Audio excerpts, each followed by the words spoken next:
Okay, yes, thank you. I was ready and then I wasn't. Thank you. Okay.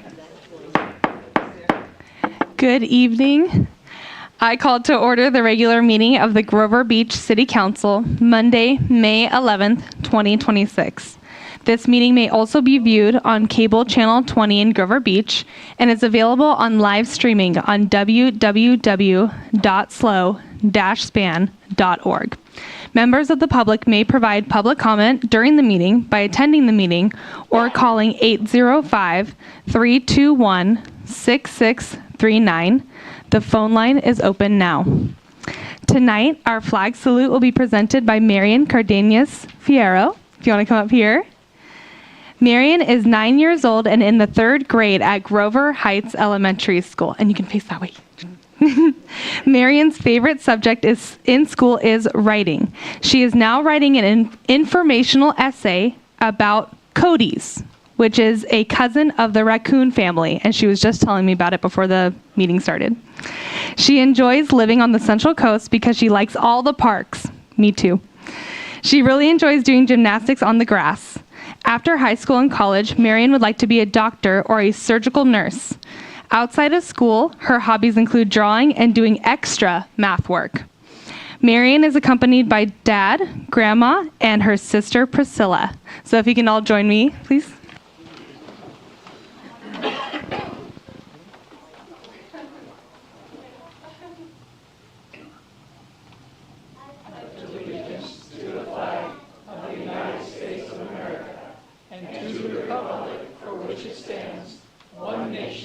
Under God, indivisible, with liberty and justice for all.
All right, great job. Thank you so much.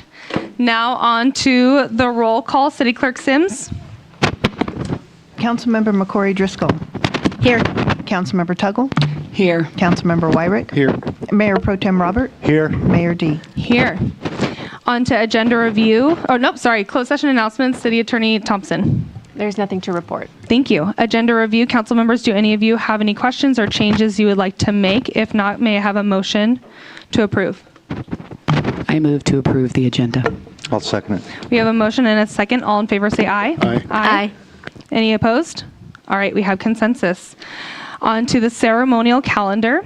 Our only item is the proclamation for National Public Works Week, May 17th through the 23rd, 2026. And I ask Councilmember McCory Driscoll to read this one for us.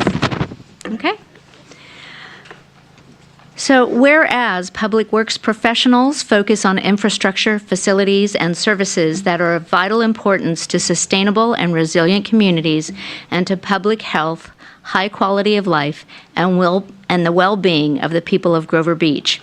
And whereas these infrastructures, facilities, and services could not be provided without the dedicated efforts of public work professionals who are engineers, managers, and employees at all levels of government and the private sector, who are responsible for rebuilding, improving, and protecting our nation's transportation, water supply, water treatment, and solid waste systems, public buildings, and other structures and facilities essential for our citizens.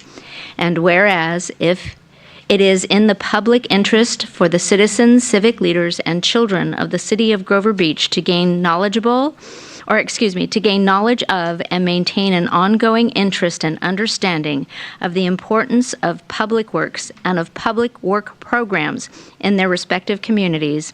And whereas the year of 2026 marks the 66th annual National Public Works Week sponsored by the American Public Works Association, be it now and therefore be it resolved that the City of Grover Beach does hereby officially proclaim May 17th through 23rd, 2026 as National Public Works Week.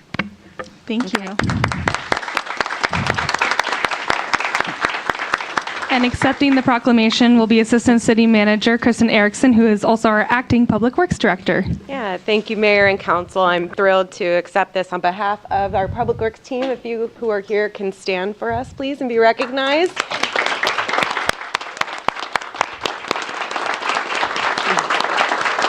This is our very hard part of our very hardworking and talented Public Works team that ensure that this community has safe drinking water and sewer systems. They improve and maintain our infrastructure and streets, and they also manage all of the capital projects that happen here in the city. Without them, this community doesn't work, and so we're very happy to accept the proclamation.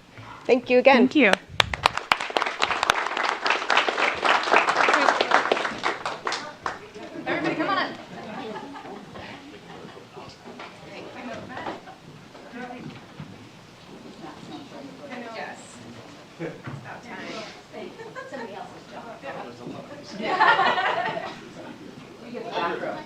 Somebody's got to stand in front of us.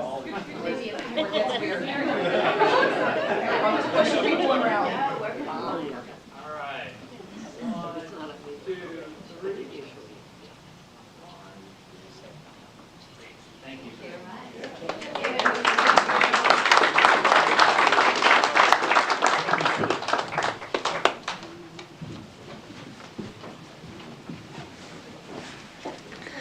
All right, I think I speak on behalf of the entire council. Thank you so much, Public Works, for all that you do. We know that there's so many departments within the department, so just thank you for keeping our city running. So, alrighty, now we will move on to presentations.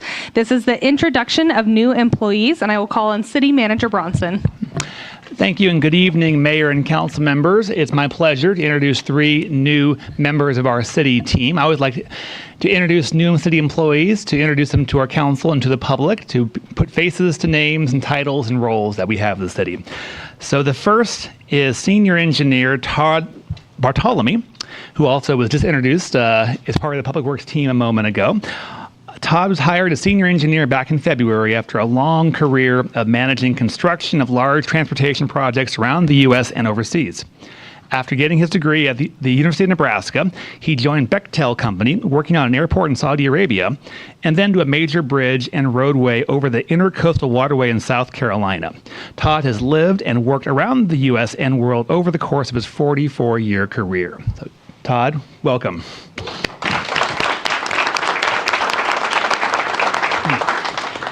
Next is our Human Resources Officer, Mark McKibben. Mark was hired as the city's HR officer in April. He's developed a wealth of experience in public sector human resources, having worked for the Department of Human Resources at the County of San Luis Obispo for more than 20 years, and most recently serving as a human resources analyst for the city of Santa Maria. Mark is a Grover Beach resident and is excited to serve the community he calls home. Mark, welcome.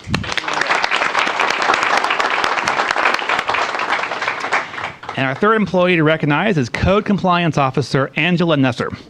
For the past year, Angela has served as a temporary administrative assistant in the Community Development Department, where she has managed the short-term rental program and supporting the code compliance program. She brings more than 30 years of experience in the banking and technology sectors, where she has helped improve operations and reduce processes through better use of technology. She is now helping the city of Grover Beach in the Code Compliance Officer position. Angela, welcome.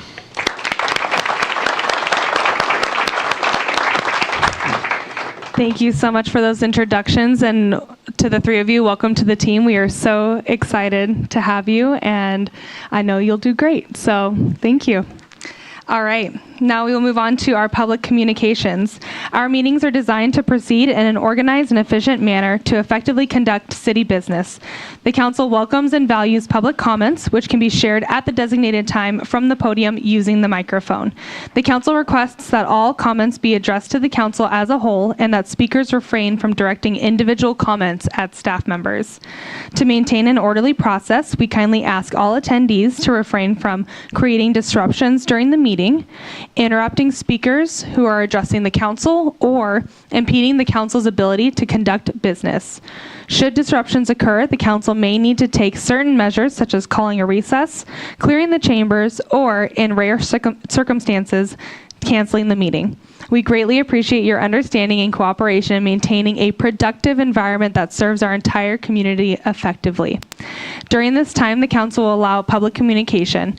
Any member of the public may address the council for a period not to exceed 3 minutes total on any item of interest within the jurisdiction of this council. The council will listen to all communications. However, in compliance with the Brown Act, the council cannot act on or discuss items not on the agenda. I do have some speaker slips. First, I have Justice Jansen and Ryan Simon, and after that will be Kelvin Koveduck.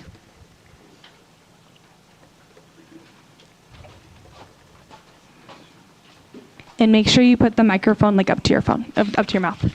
Yeah. Hello, Grover Beach Council.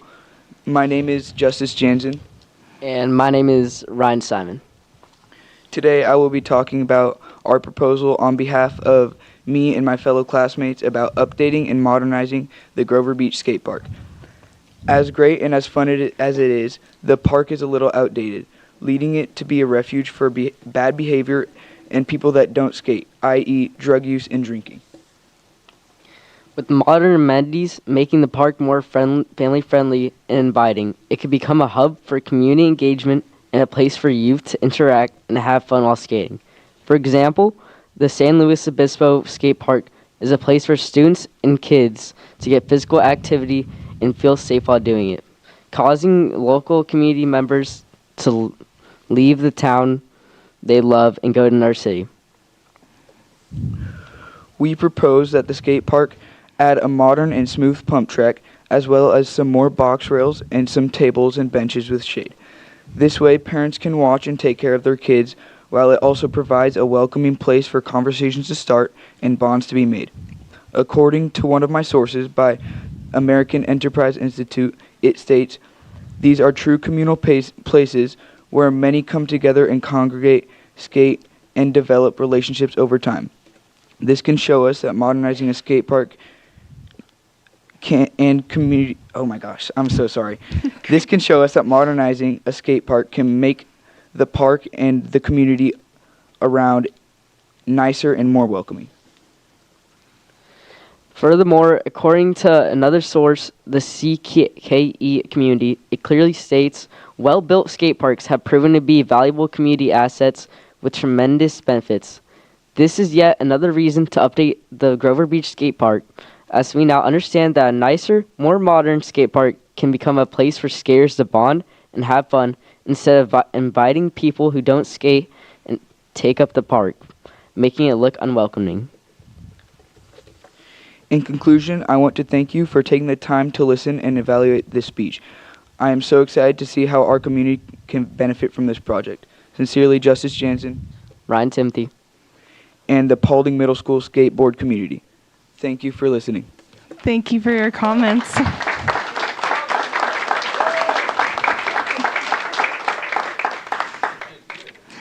All right, Kelvin Koveduck, followed by Brenda Auer.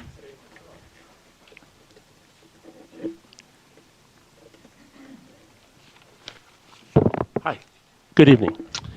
The City of Grover Beach is currently reviewing a plan that may provide 28 to 30 houses on a vacant lot on the corner of 16th Street and Farrell.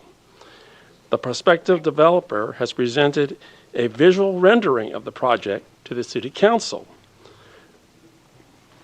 The construction project, however, would require the property to be rezoned. City staff has been instructed by the City Council to spend time to look into this.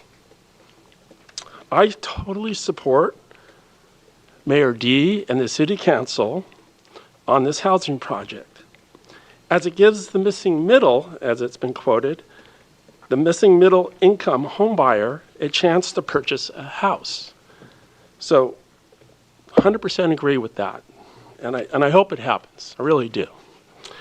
But now let's go back a few months when CCB presented a visual rendering of the Solstice project on 359 Front Street.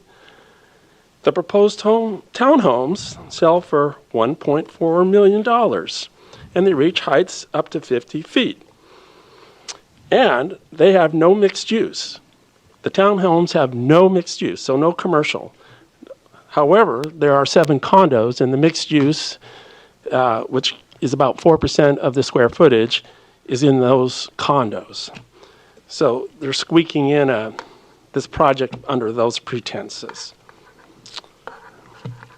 Well, they'll soon be asking for the Planning Commission for approval. Now, there is a citizen ballot that everybody's heard about and knows about in this room probably, and that addresses tall buildings. However, it's not going onto the ballot until November 3rd, if it makes it there. Approved and proposed projects cannot be grandfather claused into law. I simply request a rezoning of the vacant lot on 359 Front Street. The coastal industrial commercial, CIC zoning, should be rezoned to coastal commercial, which is what it is across the street, which is what it is on Beckett Street, on part of Beckett Street. The coastal commercial height on the east side of Front Street is 25 feet. That's right across the street. We're just asking for equity there. If rezoning can be requested on 16th and Farrell, then it can be requested on Front Street. Let's build more housing for the missing middle and more commercial space on Front Street. It's a win-win. Thank you. Thank you for your comments, Mr. Kovtun. We have Brenda Auer, followed by Charles Varney. Good evening, everyone. Brenda Auer, Auer Real Estate. I want to follow Calvin's comment about that petition, the citizens petition. For months and months, we've come up here, Calvin's come up here, I've come up here. We've asked you to address that issue, but you refused to. So the people had to go to the streets and get over 1,000 signatures to convince you that it's what the people really want, even though they've asked you over and over again. Don't wait any longer. Take care of this, please. Make sure that the people are heard. Don't make them go to the street and knock on doors, because then they get to hear about how really unhappy people are. I'm just saying. Also, you're going to make a decision tonight about the Planning Commission, and I want you to think really hard about this. How many people are applying that actually phone in, go to the Planning Commission, show up at city meetings? Take a look at the list of people that are applying. You know who the people are that are active. I want to remind you that it's general public comment, not on Sure, the agenda. absolutely. Let's Those are move the on to the agenda. dunes. We're losing lots and lots of money, and I would like my city, please, I pray of you, contact the state, get our dunes back open up. The businesses are losing money. Grover Beach is losing money. The state's losing money. This is not beneficial to us. Please be proactive on the benefit of Grover Beach and contact the state to get this going, please. The commercial units all around here. We have all these new buildings, high rises, and nothing commercial going on. We were duped. We were told there would be commercial on the bottom of these buildings, and there's none. Nothing's happening. Grover Beach is a dead zone. Have you noticed? 11th and Grand, Public Works is still here. I ask that you address the drainage that comes off of 12th Street at that property and has water in the street 3 times a week. I also ask that you answer my question. When do you plan to fix 11th and Grand so there's no more flooding issues when it rains? This council claims they were going to communicate, this new council, because we didn't see it from the old one. I know a couple of you are still here, but we were told transparency and communication. I don't think it's happening. Again, you haven't listened to the people. It might be time for us to revisit who's making the decisions, because our budget's out of whack, people. We're going to go broke if we don't really take a serious look at it. I'm not just flapping my jaws here. I'm talking about something I know serious about. So please, I ask you, listen to the people. Don't make them go to the streets and get petitions signed. Thank you. Thank you for your comments. Charles Varney.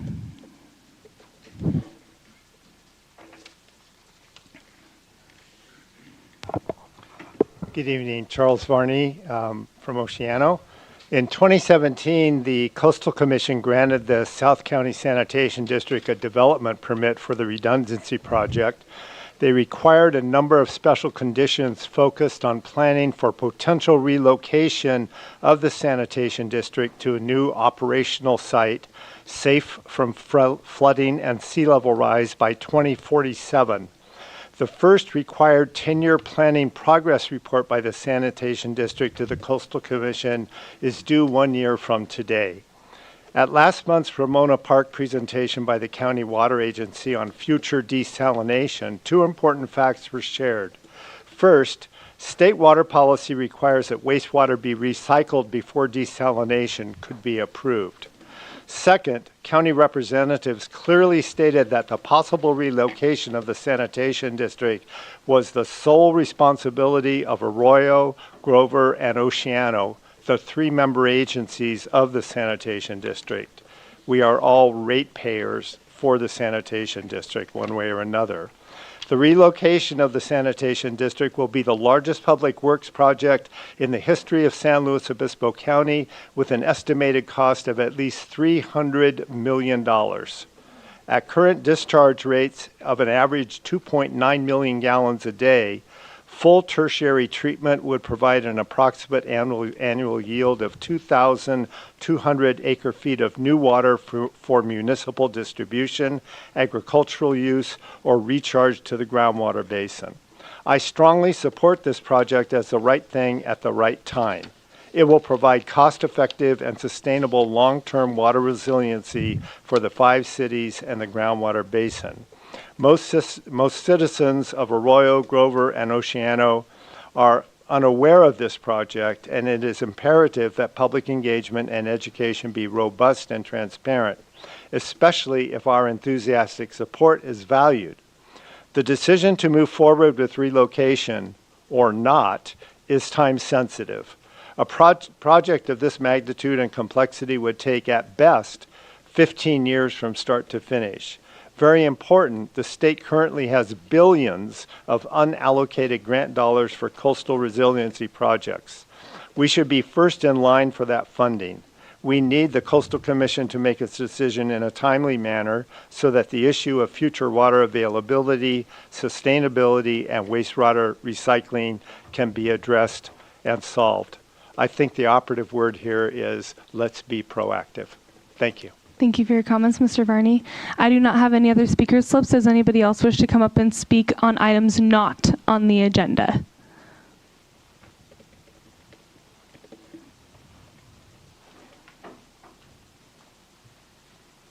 Andrea C. Strand on 5th Street in Grover Beach, and just wanted to say that I was part of the community effort to get signatures for the initiative to place on the November ballot to limit the heights in Grover Beach and keep our community the way it has been.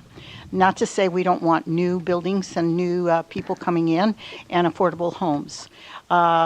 It's interesting. I hope this city council will listen and adopt the idea of limiting before we have to go to Ms. I'm so sorry. I can bring you up during the consent agenda item. We actually have an item on our consent agenda that's addressing this. So well, I will bring anyway, you back I'm up. ready to walk. Okay. Okay. Sorry to thank you. Okay. Anybody else wish to come up and speak on items not on the agenda?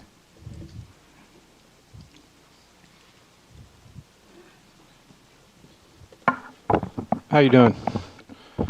Hello, everybody. Hi. I'm having a problem with the garbage or the South County Sanitary. A couple of weeks, last time I was here, I asked you if you guys were affiliated with the South County Sanitary. You said you weren't. Now, I'm retired, so I've been cleaning up 40 years worth of stuff and going to the dump myself. I'm trying to figure out if I want to lease a building or sell it. But I can't shut my garbage off. They said because I have water ran to it. Well, yeah, every building here has water ran to it, but that means they're affiliated with you. And then I was also told by the Cody, is that his name? Like the CFO, the president, or told me that we're the only city that does that. So if I was gone on vacation for 3 months and I'd want to, save some money, I can't tell them not to pick it up. I'm going to be charged, and they send you to collections, yada yada yada. I mean, isn't that extortion? I mean, I don't know. Maybe that guy made a deal with them or something. I don't know. But so I'd like that to be looked into. And they don't pick it up. They don't pick my recycling up. And also, they charge me $6.78 a month for my recycling when everybody else's is free. And man, I looked that up. Their website took me 15 minutes just to even find their website, let alone you have to keep flicking, around there. And I can't, even if they do bad service, you can't do, it's a monopoly. You can't do anything about it. Same with our water. You guys could raise it as much as you want because he tells you need to, and you say yes.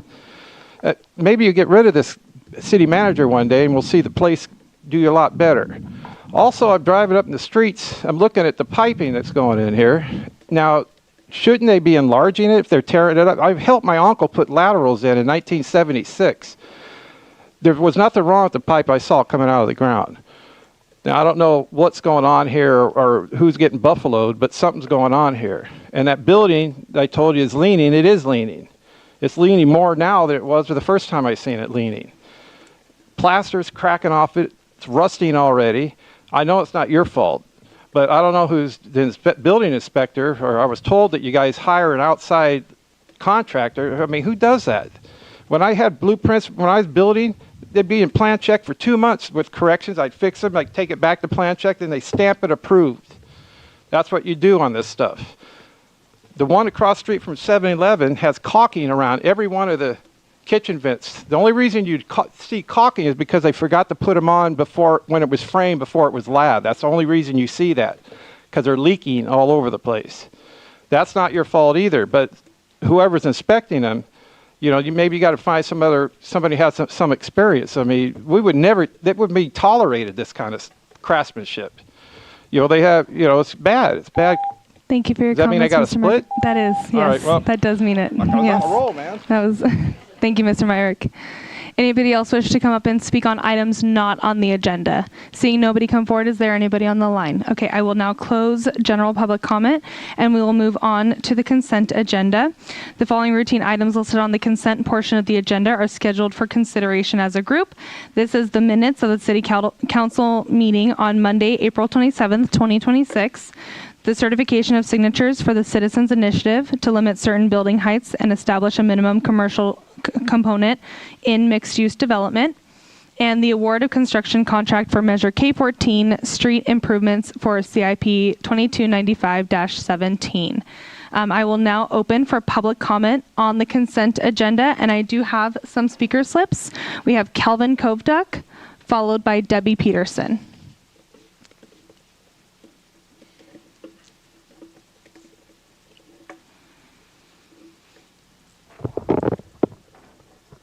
The Citizens Initiative, I was on the root of that, and how it sort of started was I was talking to my neighbor across the fence, Mike Wilson, who's not here tonight, but we just started looking at these buildings going across Front Street, and we said, we got to do something. And he goes, well, I was involved back in 2003 and some advisory thing to the city, and this is not what the citizens asked for this part of the town. The taller buildings were supposed to be up around 16th Street and on Grand Avenue perhaps, but not mixed in with this commercial and residential area. I said, well, what can we do about it? And he goes, well, Grover Beach is the town of initiatives, apparently, and I've only lived here since last July. I've lived here, a few years before that, and came back because I liked it so much. It's changing quite a bit. So rather than be a spectator from my front yard and just watch these projects go right down Front Street. I said, let's do something for the next generation. And so it was born, and we started meeting a lot of new people. And if I tell you, if you ever want to make friendships, start an initiative, because you're going to meet people you never would have met before. And I spent a lot of time going door to door, and actually got personally a couple hundred signatures, and had some doors shut in my face, but some people invited me into their living room and offered me coffee and wanted to talk more about it. So it was a very positive experience. And as the city council knows, this doesn't have to go to the ballot. You can just approve it. I can tell you that it was about a 10-to-1 ratio for yeses versus nos. And we got those signatures lightning fast. So you could save the expense of putting it on the ballots. I'm good either way. I know democracy will work, but it would be sooner, and it would take effect probably much sooner, and which is a good thing. And so sticking on the issue of the initiative, it was born because of what's happening on Front Street, and there's still a vacant lot there, and it has not been sold. It's still owned by Mr. Ford. So you can rezone that commercial and make it 25 feet, solve everybody's problem in that area. Thank you. Thank you for your comments. Debbie Peterson.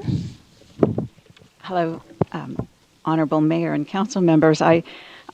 Kelvin's comments just made me think how much money it would save and how much more constructive it would be if you as a council started looking at how to implement something which is going to win at the ballot, rather than spending the next several months trying to figure out how not to have it win. Just a thought. I also wanted to talk with you a little bit about the consent agenda. One is, it surprises me that on the consent agenda you don't even discuss something that 1,256 people signed, went to the effort to sign. It's a a bigger number. It's probably 3 times the number of the usual city surveys, and took a lot more commitment for folks to sign. So I think it merits a discussion, not just a rubber stamp of staff's recommendation. And I think it would be useful, if you do decide to go out for reports, to consider whether the tall buildings are achieving the goals. Are they creating homes, residences where people live every day? Are they creating affordable housing? Finally, I wanted to suggest also that the consent agenda seems to be being used for putting things on it that people might have something to say about. And one of them, of course, is the tall buildings, but the other one is the bond. Whenever we go out and spend more money on our streets, and I fully support doing that, I think it's been a very, very good project. But when we do that, we are committing ourselves, all of us, the whole community, to higher property taxes. And that affects everybody from tenants to homeowners, because all the costs get passed on.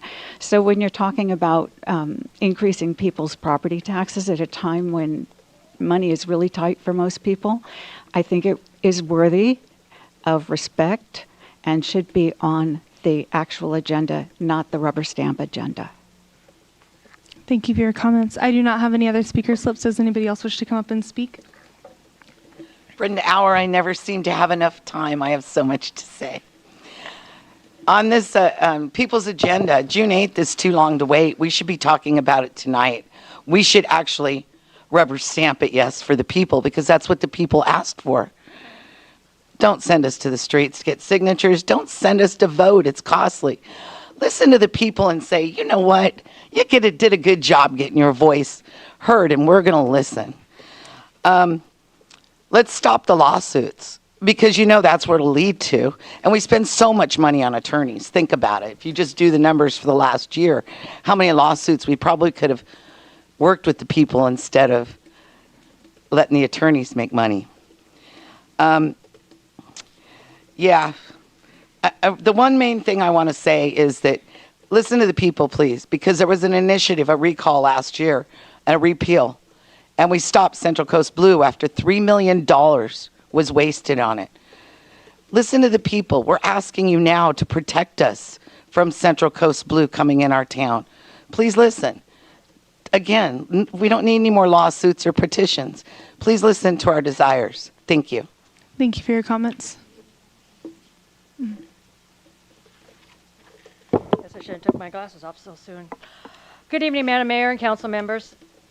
It takes 13 signatures in 1 hour because everybody wanted to stop and talk to us. We are not a group of grouchy people that is against the city. You guys all stood up there, especially Ms. Tuggles, that said we can agree to disagree. However, it's interesting now that we disagree on something, I don't even get a hello across the street anymore. Cassie, Mayor D, you're very friendly. You do acknowledge my presence. The other people, Clint acknowledges me, Robert acknowledges me, Kathy acknowledges me. However, my own neighbor does not acknowledge me. 13 signatures in about an hour. I want to thank everybody that walked, and I want to thank everybody that signed it. I think that you guys have realized the people who you work for has spoken once again. Come on, how many initiatives do we have to keep putting? How many times do we have to keep walking before you guys listen? The whole housing development was to make money for the city by commercial. Yet no commercials are in these businesses. I wonder why. Is it because maybe some stuff that I brought up in the beginning that the construction's faulty? That they can't get businesses in there? We're losing business because the dunes are closed. We're going to lose businesses on Front Street because they're not going to be able to bring their 18-wheelers to come deliver the metal for the metal shop. We need commercial. Make Front Street commercial. Don't make us go and wait until the petition. The city needs money. The city has lost money. The gas station has lost money. We need revenue. Business is your revenues. Permits, sales tax. That's your revenue. You don't get much from property tax. You don't get much on any other tax because these people are not staying here. They're all second homes. Keep our views and do commercial. Please. Thank you. Thank you for your comments. Anybody else wish to come up and speak on the consent agenda? Seeing nobody come forward, is there anybody on the line? Okay, well then I will close public comment for the consent agenda. Does any member of the council want to pull any items? I'm pulling item 5. Item 5? Okay. All right, can I have a motion to approve the rest of the consent agenda with item 5 pulled, please? I'll move to approve the consent agenda, items 3 and 4, with item 5 pulled for separate consideration. I'll second. We have a motion and a second. May I have a roll call, please?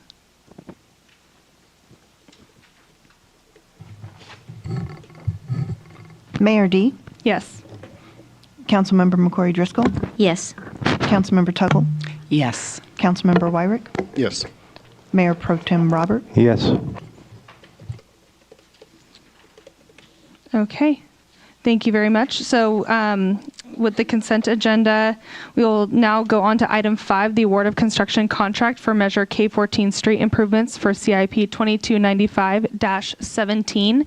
And I guess I'll move it over to council, or no, we'll do public comment on this first. Or, sorry, please remind me of this process. Oh, okay. Okay, so thank you. Will you please explain why you wanted this item pulled? Yeah, I have multiple questions I want to ask. Okay, perfect. I'm wondering where our staff member is to present the item. So, it would just be answering questions, okay. Mayor. Okay. All right. Sorry about that. I thought you want the presentation. I apologize for this. Okay. Thank you. So, Councilmember Wyrick. Yeah. So, a few things on this. So, the first question is, what are the cost drivers for the original? That's from the original engineer's estimate of approximately, 1.9 million to the proposed bid of the base bid of almost 2.5 million. That has another possible 300,000 for construction contract and construction management chain orders that could be close to 2.8 million. So what are the cost drivers basically? And for this, I'll have our capital improvement manager, Aaron Wiggin, come up to the lectern and be able to speak more to this.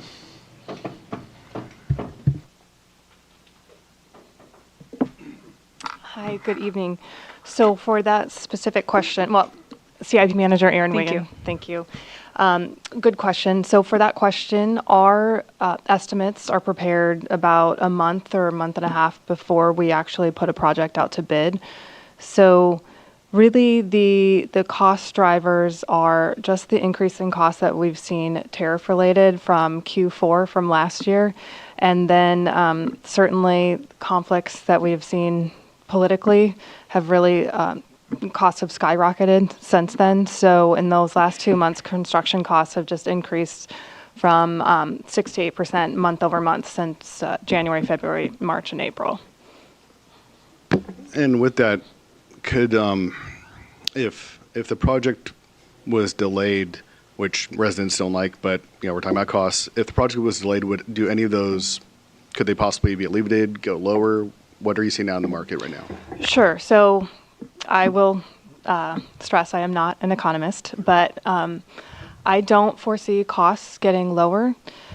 Potentially, if you wanted to delay the project and try to get lower costs, historically, our bids that have gone out and advertised in December and January have typically had lower bids. I'll say historically, not the last year or so, but before that, that's usually a good time to bid. A lot of agencies aren't putting out projects for bid at that time.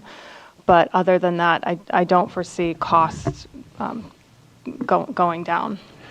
And then just a note on top of that is that I believe that December, January is also when we're planning to put the next project 2295-19 out to bid. So hypothetically, if 2295-17 was delayed, then that'll also delay 19, and then we'd have a delay rippling through the system for the council to consider as well.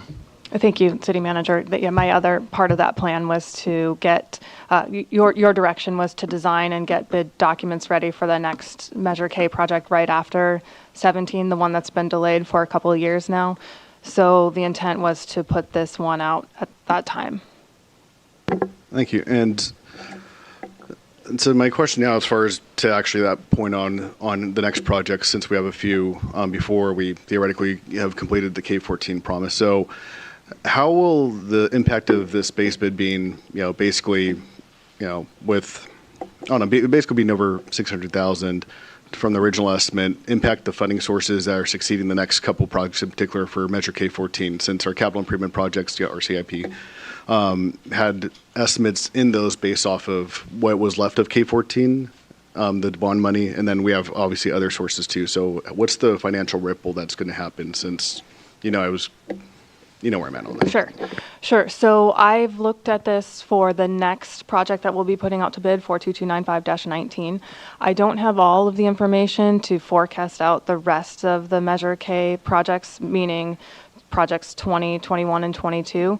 So my intent was to be able to present that or have that be presented as part of the budget process in June. And that's my target to get that information to you then.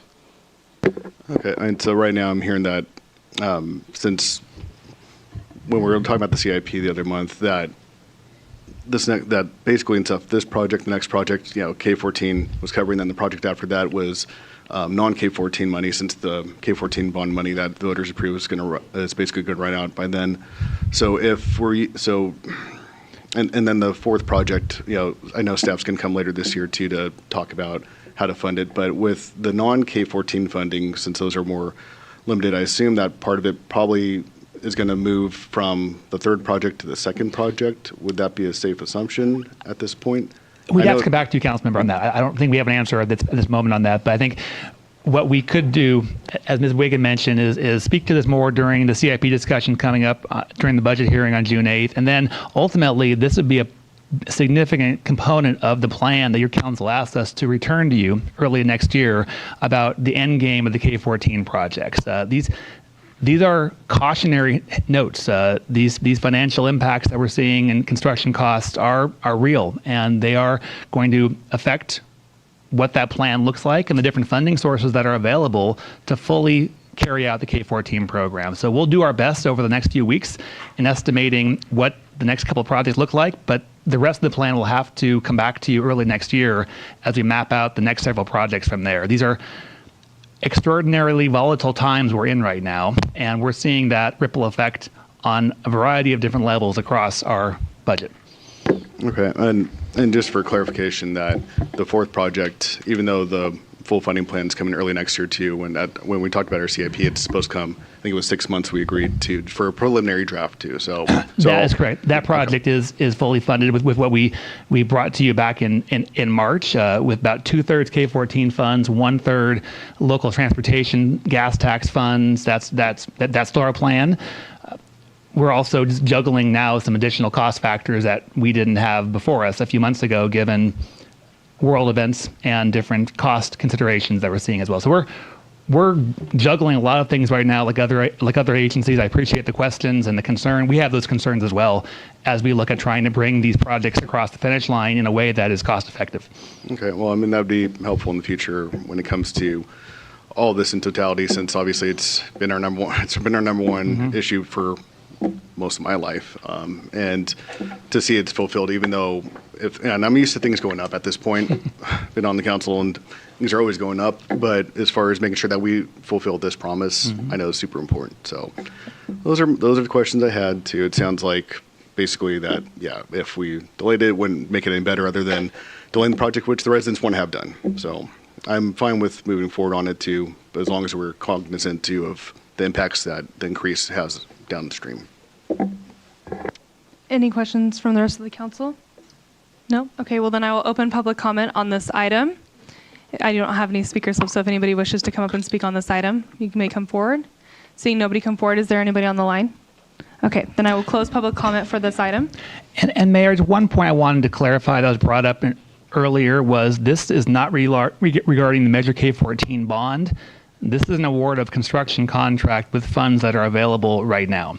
We have an item actually coming up at our next council meeting that will ask the council to issue our next Measure K-14 bond. That will be a business item presented by our financial advisor with full council conversation. So this is award of contract for funds already issued with a project that is now ready to go.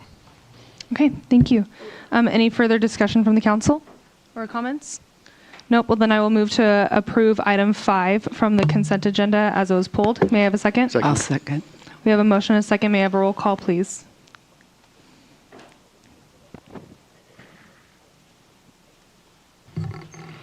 Mayor D? Yes. Councilmember Tuggle? Yes. Councilmember McCory Driscoll? Yes. Councilmember Wyrick? Yes. Mayor Pro Tem Robert? Yes. All right. That moves forward. Thank you so much, and thank you all for your patience as tried to get my bearings there. Thank you so much. So we will now move on to the public hearing. Public hearing and second reading of an ordinance to amend Chapter 119 of the Title 11 to regulate social hosts allowing illegal fireworks. And I will call on Assistant City Manager Erickson for the PowerPoint presentation. Thank you, Mayor, and good evening again, Council. We've spoke about this a couple meetings ago, so we're going to go through it pretty quickly, but this is the public hearing to consider making changes to our current social host ordinance. Just as a way of background, in March of 2025, your council received a report on illegal fireworks enforcements from the police department, and then in May of that same year, your council adopted our social host ordinance.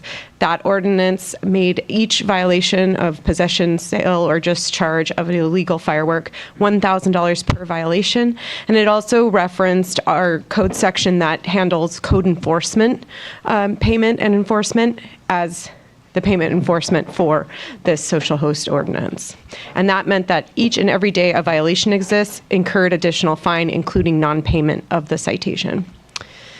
And in that year, just to remind you, the police department did issue 12 citations. We've collected just under $7,500 from those citations, most of which will be transferred to the state fire marshal as required by state law. And we have currently over $130,000 in outstanding fines at this point. As was mentioned at the prior meeting, city staff did pause notification of these, realizing that we were very unlikely to collect these sizable amounts. And we came to your council with some proposed changes that would help both in the enforcement and in the just administrative burden of this ordinance. So what we recommended and what your council has directed us to bring back today is to remove the $1,000 per violation, meaning per firework, and just having tiered amounts between $1,000 and $5,000, depending on the volume of illegal fireworks. We did also provide for late fees. And instead of the mandatory accumulated daily fines for non-payment. And we also have allowed us to collect that payment via third-party collections, whereas previously the only enforcement mechanism was to put a lien on someone's property. And then finally, we have asked to modify the review process so that the police department takes on the initial review of any appealed citations, and then there would be a final appeal process with the city manager or his designee. And then we also will allow the discretion for that hearing officer to reduce fines for financial hardship or other reasons. And so our recommendation today is to conduct this hearing and second reading and adopt the ordinance to make these changes, and also to adopt a related resolution to apply the changes retroactively to the citations that were issued in 2025. And with that, I'm available to take any questions that you have. Thank you very much. I'll start with questions to my right. In that retro process, will it change any money that we've already collected? Or just over $1,000 would be returned to one citee who did pay some daily accumulated fines. Perfect. Okay, thanks. That's it. That was your question? Okay. Questions to my left? So of the $100,000+ that you're saying retro, would those go to collections, and would they be allowed to collect those back? Not that full amount, but we would contact those citees and let them know what their new owed amount was based on this new system of tiered fines and non-daily accumulated fines. If they continue to not pay after the new time period, we would then refer them to collections. Okay. And not that I expect this to be answered, but just out of curiosity, it just occurred to me, do we have any idea what the difference is? In total fines? With this new structure? It's significant. Okay. All right. I would say about $125,000 difference, yeah. Okay, thank you. Okay. Yeah. And actually, just my question too was, obviously the 120,000 were for those who've been non-responsive. Mm-hmm. And have they been responsive since our last meeting? They have not, but we have also not reached out. We wanted to make sure the ordinance was effective and adopted by your council before we did so. So the next step in this process is once this is effective, we would use the resolution to contact those who have not been in contact with the city, let them know what their new fines are, and we would hope that we would get voluntary compliance with payment at that point. Okay, but basically and stuff, since there's been no communication either way, nothing's They changed. haven't reached out to us either. Okay, thank you. Yeah.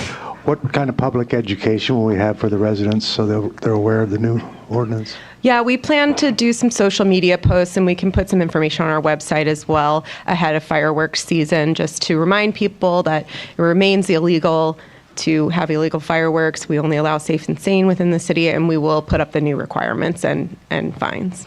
Very good. Thank you. Any other questions before? Okay. I will now open the public hearing. I do not have any speaker slips. Does anybody wish to come up and speak on this item? Seeing nobody come forward, is there anybody on the line? All right, I will now close the public hearing and bring it back to the council for deliberation. I'll move to adopt a resolution to apply the changes in the ordinance retroactive to citations issued, citation 2025, and adopt an ordinance amending Chapter 119 Fireworks of Title 11 Business Regulations. And I said that in reverse, so just put it back in the right order. May I have a second? I'll second that. We have a motion and a second. May I have a roll call, please? Councilmember Wyrick? Yes. Councilmember Tuggle? Yes. Councilmember McCory Driscoll? Yes. Mayor Pro Tem Robert? Yes. Mayor D. Yes. All right. Thank you so much. Okay. Now we're going to go on to our regular business. So item number 7 is the appointments to the Planning Commission. I will call on City Manager Bronson to review the process.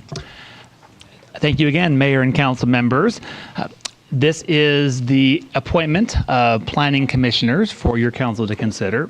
Just some background information that I'll orient you all on. First of all, there are 3 vacancies on the Planning Commission due to the expiration of 2 4-year terms held by Commissioners David Halverson and Ann Holden. These terms expire May 31st, 2026, and the resignation of former Commissioner Maya Hoffman, whose term expires on May 31st, 2028. So there's essentially 3 seats to fill. 2 of the seats expire in 2030, and then 1 seat is to fill the remainder of former Commissioner Hoffman's term, which expires in 2028. So that's one point for the council to keep in mind when you fill the 3 spots. We conducted an extensive recruitment process, so to speak, over the month of March and April. We received 11 qualified applications before the deadline of Friday, May 1st. 1 application was withdrawn. That was Ann Holden, as she was unable to attend the meeting tonight for the interview.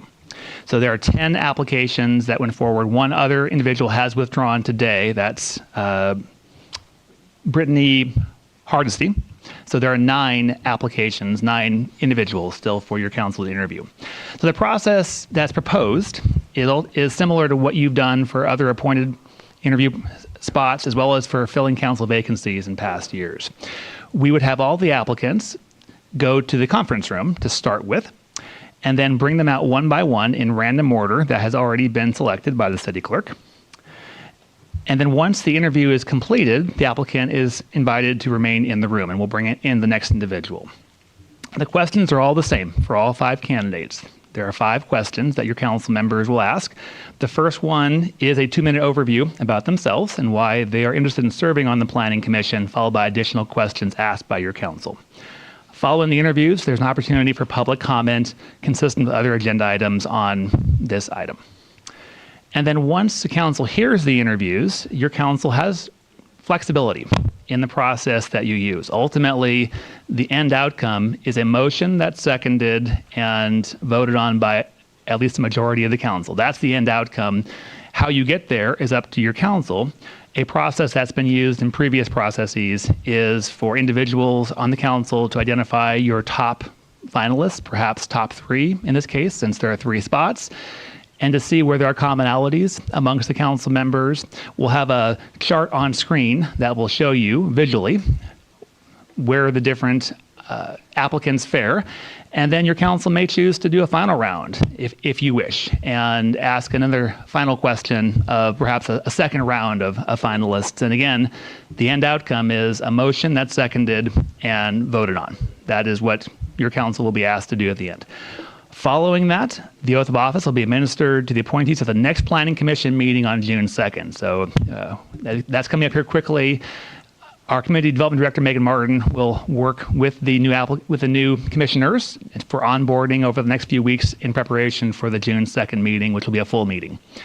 And then lastly, pursuant to state law, all the appointees are required to file a statement of economic interest, the Form 700, that details any potential conflicts, so that is publicly known, just as other members of advisory bodies and city officials and council members. I'll pause there and see if the council has any questions on that process. Any questions for Mr. Bronson? Yeah, and just for clarification, because they have different years because of the vacancy that happened, so the decision would be made to appoint 2 for 20, basically, except for the 2 that are open up to, then 1 for the one that's extended. That's correct. So in essence, there's a short seat and 2 long seats. And so ultimately, we would look to your council to differentiate that in your, it could be 1 motion or it could be 2 different motions depending on what was best. Thank you. All right, any other questions for Mr. Bronson before we ask her to leave? Okay, wonderful. Well then, if the applicants can please leave the chambers, and you will go into the follow Community Development Director Martin. And we'll wait for everybody to shuffle on out, and then we will get started.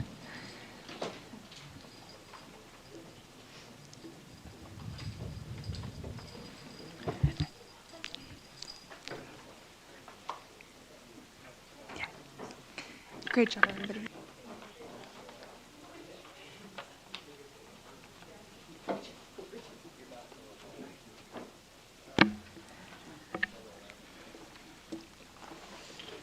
Okay. Are we all ready? Good. Okay. All right. We will bring in Robert Peralt first.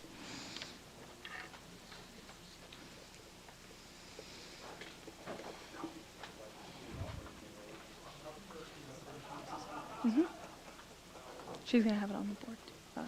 There.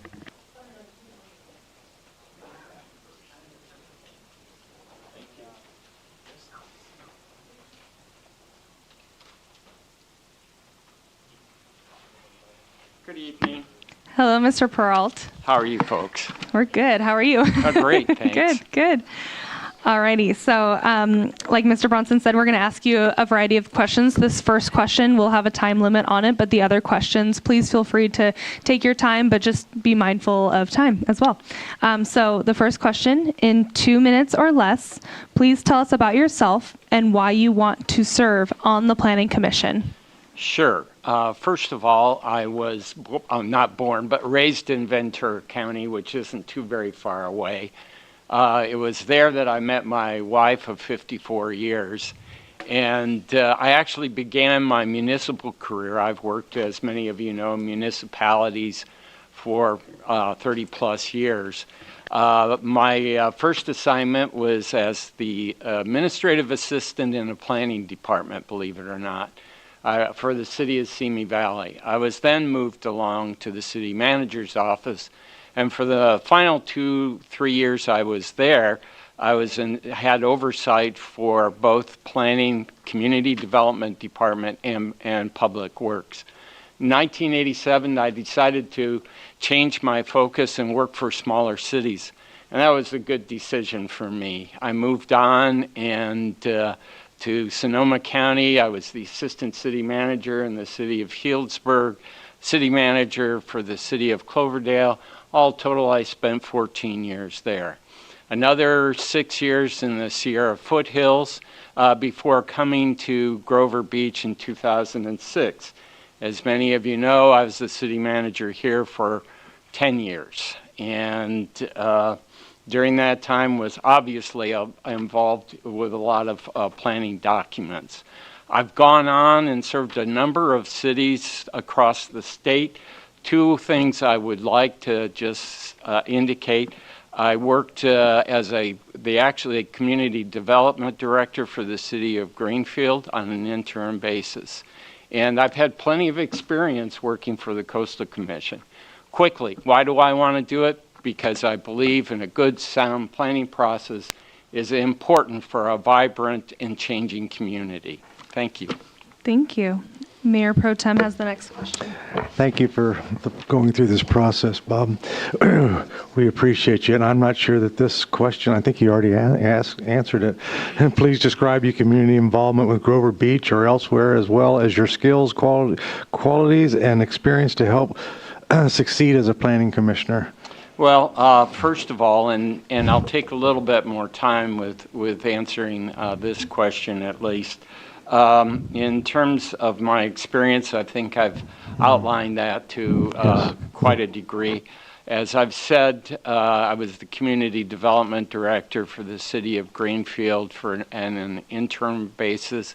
I've had plenty of experience with all sorts of things, general plan, updates, housing elements, all of that. I've served as a key staff member while those documents were being processed. So I've had a lot of experience. In terms of what I've done locally, it's not just my municipal experience. As many people know, I've continued to be very involved in the community as well. I've served 3 times as the Rotarian president of the Grover Beach Rotary. I'm still very active with that organization. I continue to serve as a volunteer for the 5 Cities Homeless Coalition and will continue that activity.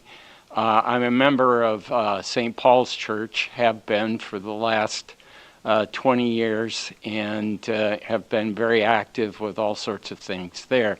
So I love this community. When I retired, and Debbie and I took a look around and said, where do we go next? You know, we've lived in some great places all across California. You know, we could go back to the wine country or back up to the Sierra community, but we chose to stay here.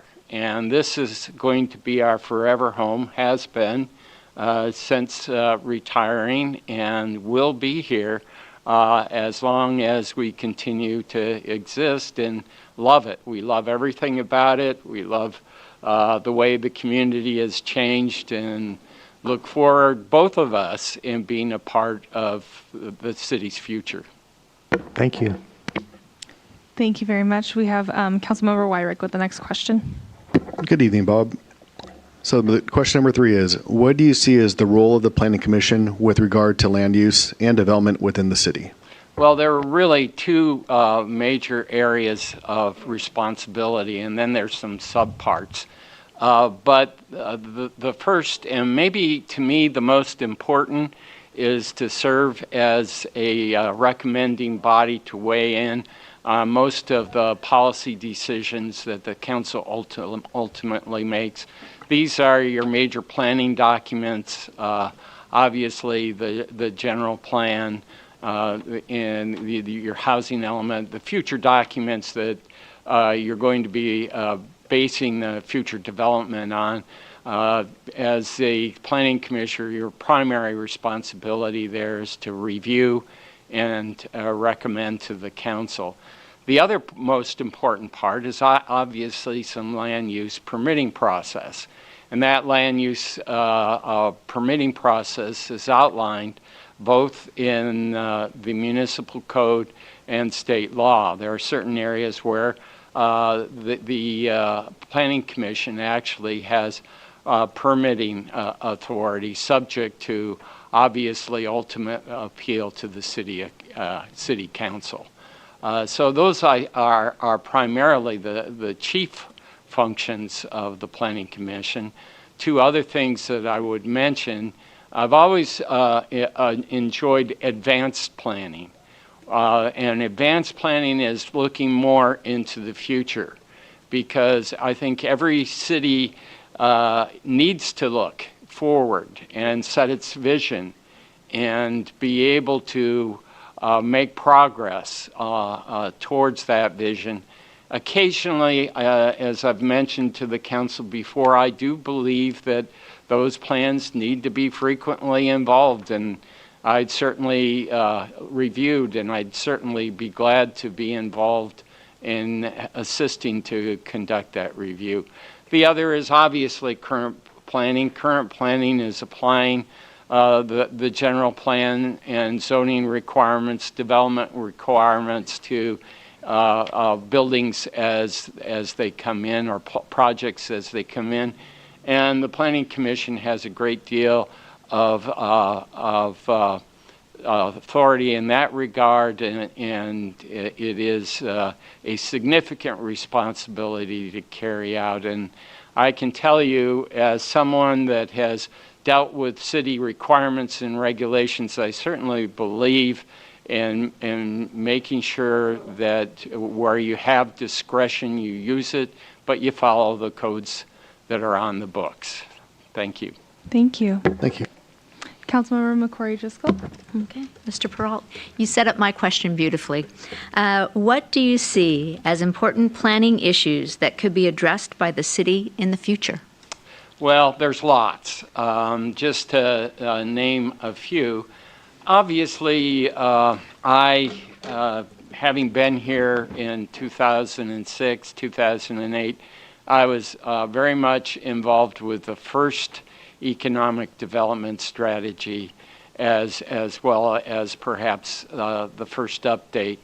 And I think that deserves a lot of attention, especially with some of the discussion going on in the community now. I think it's extremely important that the city deal with, changing environments. We have changing environments all the time, both financially and what's occurring. So I'm constantly believing that you have to check in and make sure that you're setting yourself up for commercial economic development success. I think keeping the balance of the community is extremely important. I prided myself, or ourselves, long ago about being the community where the working man lived. And I still think that that's important. It was an asset to us then, and I think it's an asset to us now. And I would like to be involved to making sure that balance continues to be struck. Obviously, thanks to Measure K14 and some other things, some of the infrastructure problems are being resolved. Water is going to continue to be a significant part of that equation, and we're going to need to focus not only the public discussion, but evaluating all the long-term options. And I can tell you sometimes those long-term options don't come easily. So being a part of that from a planning perspective is going to be extremely important to resolve as the city moves forward. Thank you. Councilmember Tuggle? Yeah, is there anything else that you would like to add? Sure, absolutely. I did want to say that I did have the opportunity to look at the candidates that you're going to consider tonight. You've got some really talented people out there, and I'm sure that you will make the best decision for the city.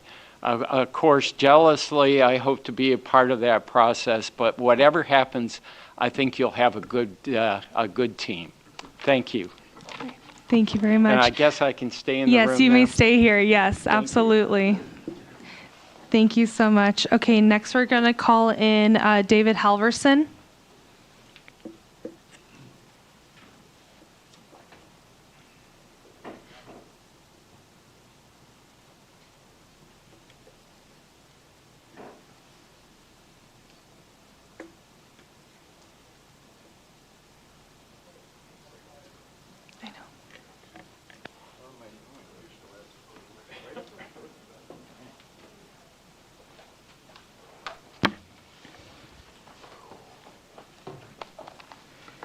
I've never Hello? stood at the podium before. I know, you've been Sat on up this there, side. but this is weird. Hello, Mr. Halverson. Thank you so much for being here tonight. We are going to ask you a few questions. This first one, please, in 2 minutes or less. But the rest of the questions, yep, it's coming up. The rest of the questions. That's the scariest thing. I know. I don't know how you guys do this. The rest of the questions won't have a time limit, but just please be mindful of time for the other applicants as well. So Sure. The first question, in 2 minutes or less, please tell us about yourself and why you want to serve on the Planning Commission, or continue to serve, rather. Okay. Well, I'm Dave Halverson. I've lived in Grover Beach for about 13 years now. I've served 2 terms on the Planning Commission. I did make a little typo on my application. If you look at the community involvement part, I said I was on the Planning Commission since 2008. I don't think I was here in 2008. It's actually 2018. But anyway, Oh, okay. so experience. So I'm a retired electrical engineer. I've got a lot of experience reading and interpreting construction drawings and specs. So all of that, all the submittals from developers is very easily understood. I understand our development code. I've spent a lot of time reviewing it, and I've been involved in changing it. So I understand all that. And why I want to serve, when I first decided to do it 8 years ago, I wanted to be able to serve the community and do something for the city and volunteer, since I was retired newly. And so I applied and luckily got in, and I've enjoyed it immensely, so that's another reason why I'd like to do it. And I think I do a good job at it, so I'd like to continue to do it. Great. Thank you very much. Got another minute to go. Mayor Pro Tem. Good evening, Dave. Thanks for going through the process here again. Could you please describe your community involvement with Grover Beach or elsewhere, as well as your skills, qualities, and experience to help you succeed as a planning commissioner? I kind of already did that. So all right. You didn't write them, I know. So before COVID, my wife and I did a lot of volunteering around the area, helping out with events and races and marathons and that kind of stuff. After COVID, that seems to have died out. There haven't been the advertising for those activities like there used to be. I guess I'm relying on my social interaction, my community interaction as mostly the Planning Commission, which I take very seriously. I don't know if I answered your question or not. Yeah, I think he answered most of it the first time. Thank Very you. good. Thank you. Councilmember Wyrick. Good evening, David. Question number 3. What do you see as the role of the Planning Commission with regards to land use and development within the city? Well, the Planning Commission, the role of the Planning Commission pretty much has 2 legs. Our legal counsel did an excellent job writing a memo. I don't know if you guys got a copy of it, but the Planning Commissioners did, describing our roles and responsibilities, and she did a very good job. It's very neat, so I'll kind of paraphrase it. We're basically a judicial and a legislative role. We don't have any executive role. We'll leave that to the city staff. But our legislative role is really just an advisory, maybe suggestions. You guys are obviously the legislator of the city, but our role as a planning commission is to help look at the existing code and make it better, and take recommendations from staff and give them recommendations back, and those things percolate through and eventually get back to you guys. And sometimes we have those joint meetings like we did a few weeks ago. The major role, though, is that judicial role, and that involves reviewing and deciding, reviewing projects and development applications and deciding whether they're compliant with the development code. And that's our main role, and it takes that responsibility away from you guys. I guess that's part of the idea, is to free your time up for other more important things. So as far as the Planning Commission has been looked at by a lot of the public as being able to affect change quickly, and that is not really our role. We affect change in a slow way, those advisory kind of suggestion kind of way, and we can't directly do anything. So it's been a little misunderstood, I think, in the community up till now. Thank you. Sure. Councilmember McCrory Driscoll. Okay, great, thank you. Mr. Halverson, my question to you tonight is, what do you see as important planning issues that should be addressed by the city in the future? Well, I think the biggest issues that we have been facing have been thrust upon us by the state. All the new housing regulations and taking away local control. I've been the witness to our development code changing from one where there was a lot of subjective things in there that we could, as a planning commission, we could comment, change, require as we wished, and we've largely taken those things out. Everything's very objective now. So it goes back to that judicial function. It's much more clear what's allowed and what's not allowed in most cases. And so handling those things, and we know we're going to get more things from the state, more requirements. And so trying to factor those into the development code, obviously it's the first responsibility of staff to try to do that, but we have our role too. And I think the other, there's other options or other issues. And the 2 that come to mind, you've already talked about it tonight, is the height requirements on buildings. All those were established back when we had a different city council for the most part, and they had studies and plans for developing the area, and they changed the development code to accommodate that, and now we're seeing the fruits of that. Do we like it? Do we not like it? Is it working the way we thought? I think that needs to be reaffirmed by council about where we really want to go in the future. It's certainly stimulated construction and built more housing units. Are they the right kind? Well, the city really doesn't have a lot of control over that. We can write the code to say these things, but the developers are the king of this. They build it, they have to sell it and make money. So that's a big issue that you guys fortunately have to handle. The other thing, one of my pet peeves, is parking. You see the cities around run out of parking. They start building parking structures to accommodate parking because it wasn't accommodated before. When they built a new development, they didn't plan for parking for the commercial aspect of it, maybe. Our West Grand Development Plan even said in there that they recommended not worrying about parking initially, that when the demand came up, then you could worry about parking. Well, I think that's a little short-sighted. So those 3 things, I think, are the main issues that we have to worry about in the future. Thank you. Councilmember Tuggle? I'll finish us on a open-ended. Is there anything else that you would like to add? Oh, okay. Well, no, I don't think so. I think my experience in the past in my career as an engineer my experience as a, I think, successful planning commissioner, and my interest in continuing to do the job. I think is what I'm relying on to get selected again. All Thank right. you. Thank you very much for your time. So you can now stay in the chambers here.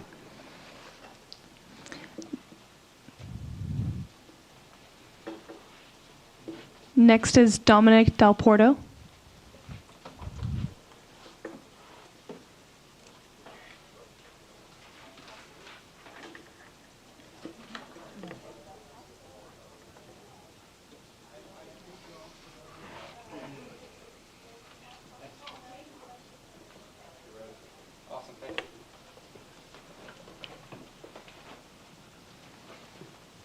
Hello.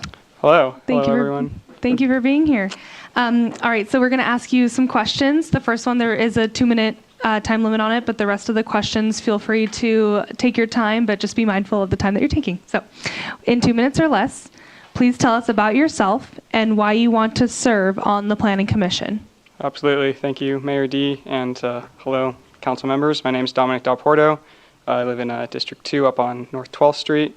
And I work for the SLO County Planning Department. I'm a long-range planner. I'll talk a little bit about my background with that, and I'll talk a little bit about why I want to be a planning commissioner on your planning commission. So I started a couple years ago with the planning department, of course, at the county. I was working in water resources conservation specifically. I know that's a big topic here, so I think I'd fit in with that. Then I moved over to the current planning, processed some use permits, MUPs, CUPs, inland, coastal zone, saw a variety of things, dealt with a lot of public comment on my projects, had a couple of contentious ones. Now I'm back on the long-range team, just took a growth rate to Los Osos, working on the Nipomo Community Plan update, and now I'm the housing planner for the county, as we're still working on hiring someone for the other position next to me on that.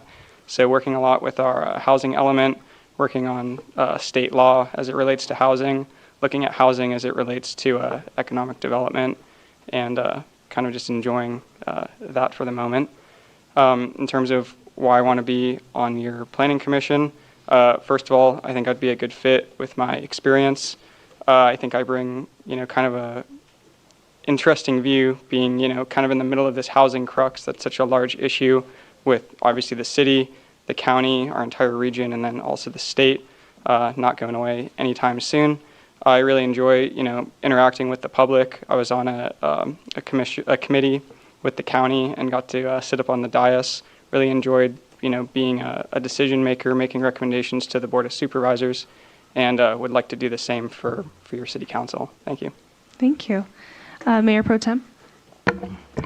Good evening, Dominic. Thank you for being this process. A lot of this you've answered already, but I'm going to ask you to please describe your community involvement here within Grover Beach and elsewhere, as well as your skills, qualities, and experience to help you succeed as a planning commissioner. Absolutely. Thank you for the opportunity to speak to that. I've been a golf coach for the Special Olympics for our county for, I think, the last 3 years now. This last year, our team had 23 members. When I first started, we were 4 members.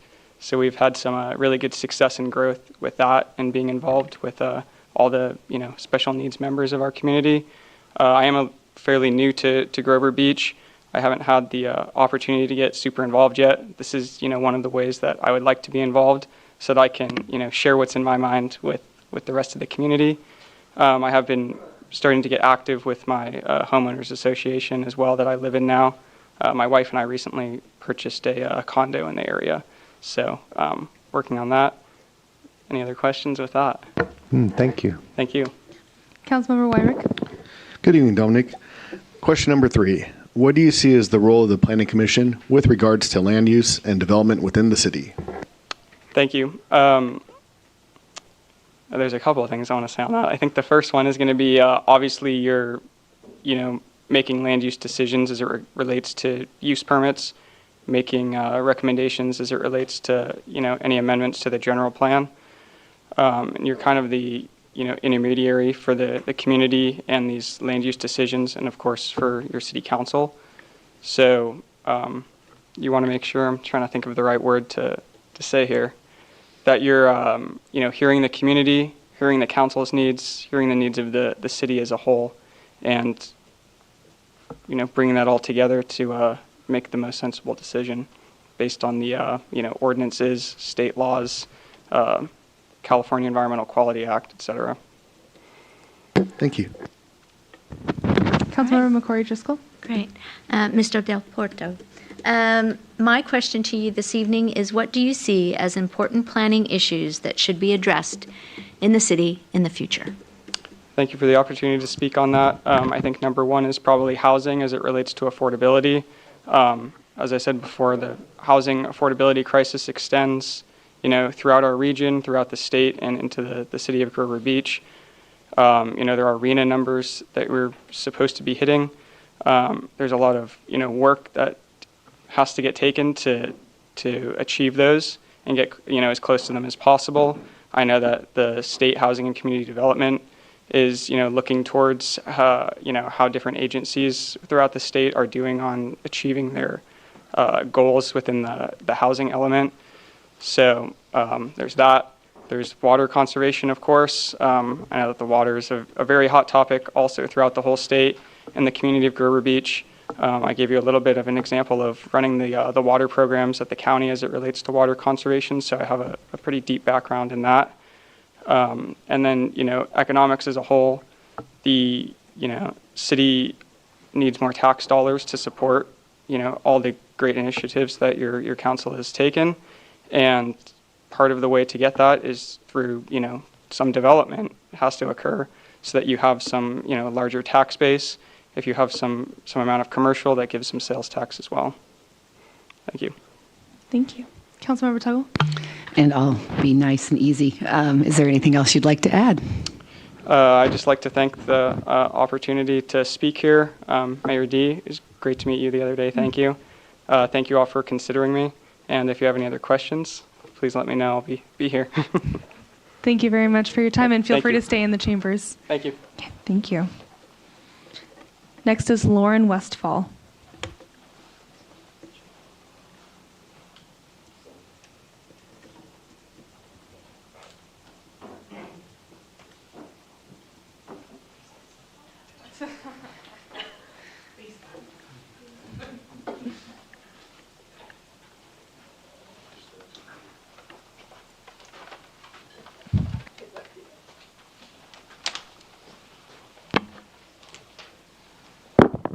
All right. Good evening. Hello, Ms. Westfall. So we're going to ask you some questions. The first one does have about a 2-minute time limit on it. The rest of the questions, please take your time answering them, but just be mindful of the time you're taking. So in 2 minutes or less, please tell us about yourself and why you want to serve on the Planning Commission. Gee, I only have 2 minutes. My name is Lauren Westfall. I've lived in San Luis County for 29 years, lived here in Grover for 14.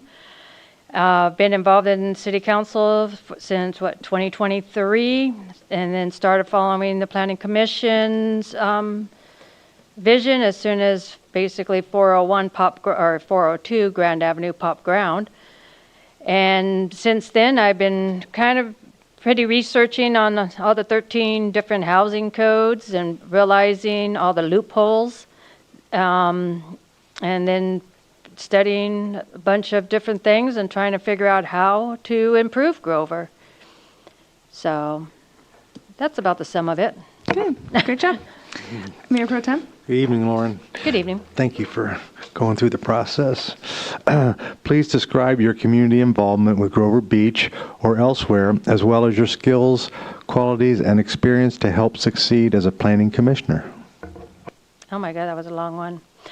Community involvement. Well, as you well know, I participate in mostly all the initiatives. I'm an Grange member, now an Elks member. Oh, Ron left me. I also do the Bunny Blast and pretty much kind of do a couple of other things, low key. What was the other part of the question, please? Your experiences to help you succeed as a planning commissioner. Help succeed. Basically, that's an easy one. Just follow up on all the housing codes, housing permits, and seeing what can be done and what can't be done. And of course, all the state permitting codes. Thank you. Councilmember Wyrick. Good evening, Lauren. Question number 3. What do you see as the role of the Planning Commission with regards to land use and development within the city? Repeat that. Sure. Question number 3. What do you see as the role of the Planning Commission with regards to land use and development within the city? Basically, the developer comes in and the Planning Commission reviews, makes sure that the land use permits are up to code and possible changes that need be. And just going through the permit process, evaluating, and then, of course, making the decision if we want to move it forward and bring it to council for approval. Thank you. Councilmember McCory Driscoll. Okay. Hi, Lauren. Question 4. What do you see as important planning issues that should be addressed by the city in the future? Really? You're going to ask me that question. Commercial, commercial, commercial. I can't see that part. It's my script. I can't change it. We're asking everybody the same question. Bringing in more commercial, because commercial brings people, brings businesses, brings a sales tax, and brings revenue to the city. I am for middle and low income housing, and I am not for $1.4 million because there's no way these people can afford that for a long term unless they're billionaires. But bringing in commercial. Councilmember Tuggle. And I get the easiest to wrap us up with. Is there anything else you'd like to add? Well, pretty much, as you guys can now tell, I did not study for this. I did not even prepare for this due to the fact that I saw who my competition was. And I figured I probably don't have a chance, but I'm going to take a shot at it anyways. And I thank you guys for your time. And I appreciate your consideration. Thank you. Thank you for your time. And feel free to stay in the chambers. Next, we have Robert Hobson.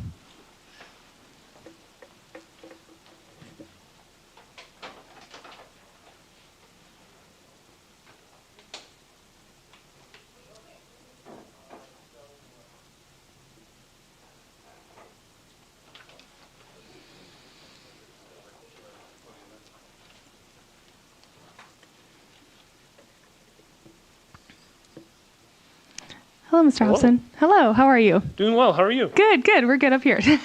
All right, so we're going to ask you a few questions. The first one does have about a 2-minute time limit, but the other questions, feel free to take your time, but just be mindful of the time you're taking. So the first question, in 2 minutes or less, please tell us about yourself and why you want to serve on the Planning Commission. Perfect. Thank you. First off, my name is Rob Hobson. I'd like to tell you a little bit about my experience first. I've lived here for 9 years. Absolutely love it. My wife is a teacher up at Branch Elementary School. We started a family here. We're rooted. We're here for a long time, and I'd love to see the city grow. I've spent 12 years in the building industry. So I've spent 2 years as a carpenter, contractor, and then another decade as a structural engineer over in San Luis Obispo. I would really like to leverage my time and talent for continuing on with the path that the city has been on, and I'd love to help the city grow, be a better place. Wonderful. Thank you. Mayor Pro Tem? Good evening, Robert. Thank you for doing this. Please describe your community involvement with Grover Beach or elsewhere, as well as your skills, qualities, and experience to help succeed as a planning commissioner. Sure. So my volunteer efforts in the city of Grover Beach have been largely limited to youth activities. So I've worked at several churches with their youth groups. I've been involved most lately in the music ministry over at Oak Park Church. We've been there for 4 years. My wife used to run the the entire ministry, and then our sound guy left, so jumped in for more than a year, and it's been a good time. To succeed in this particular role, I've spent a lot of time looking at code. A decade of research and revolving around just diving in to code. The planning code has been more of an amateur hour. I spent a lot of time talking with Kyle Bell, just about random issues that the city has, mostly the city of SLO, before he moved over here. But yeah, it's a lot of time looking into planning codes. Thank you. Yeah. Councilmember Wyrick. Good evening, Rob. Question number 3. What do you see as the role of the Planning Commission with regards to land use and development within the city? Well, I believe the role is pretty cut and dry. It's not cut and dry, but it's approval, denial at its base form, and then the role really is, it seems more of a public interface tool between the mayor and the city council members, the staff, and then the public, and taking all the information together and making recommendations and decisions. Thank you. Councilmember McCrory Driscoll. Okay. Mr. Hobson. Question 4. What do you see as important planning issues that should be addressed by the city in the future? I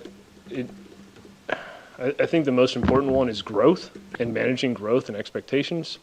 It seems like the current planning commission and the current developers have done a great job teaming together to maintain the growth rate and hit the requirements.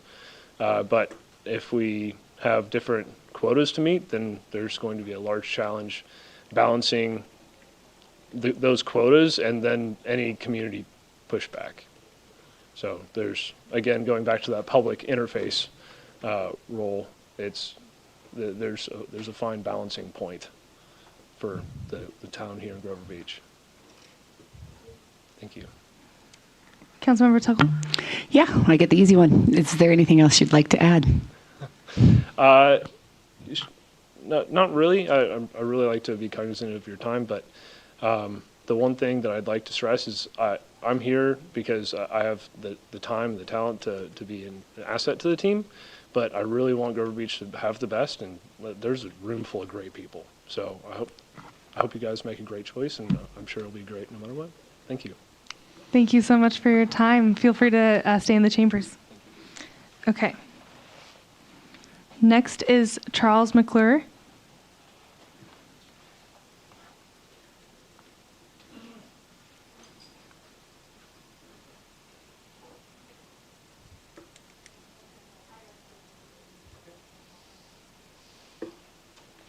He is absent.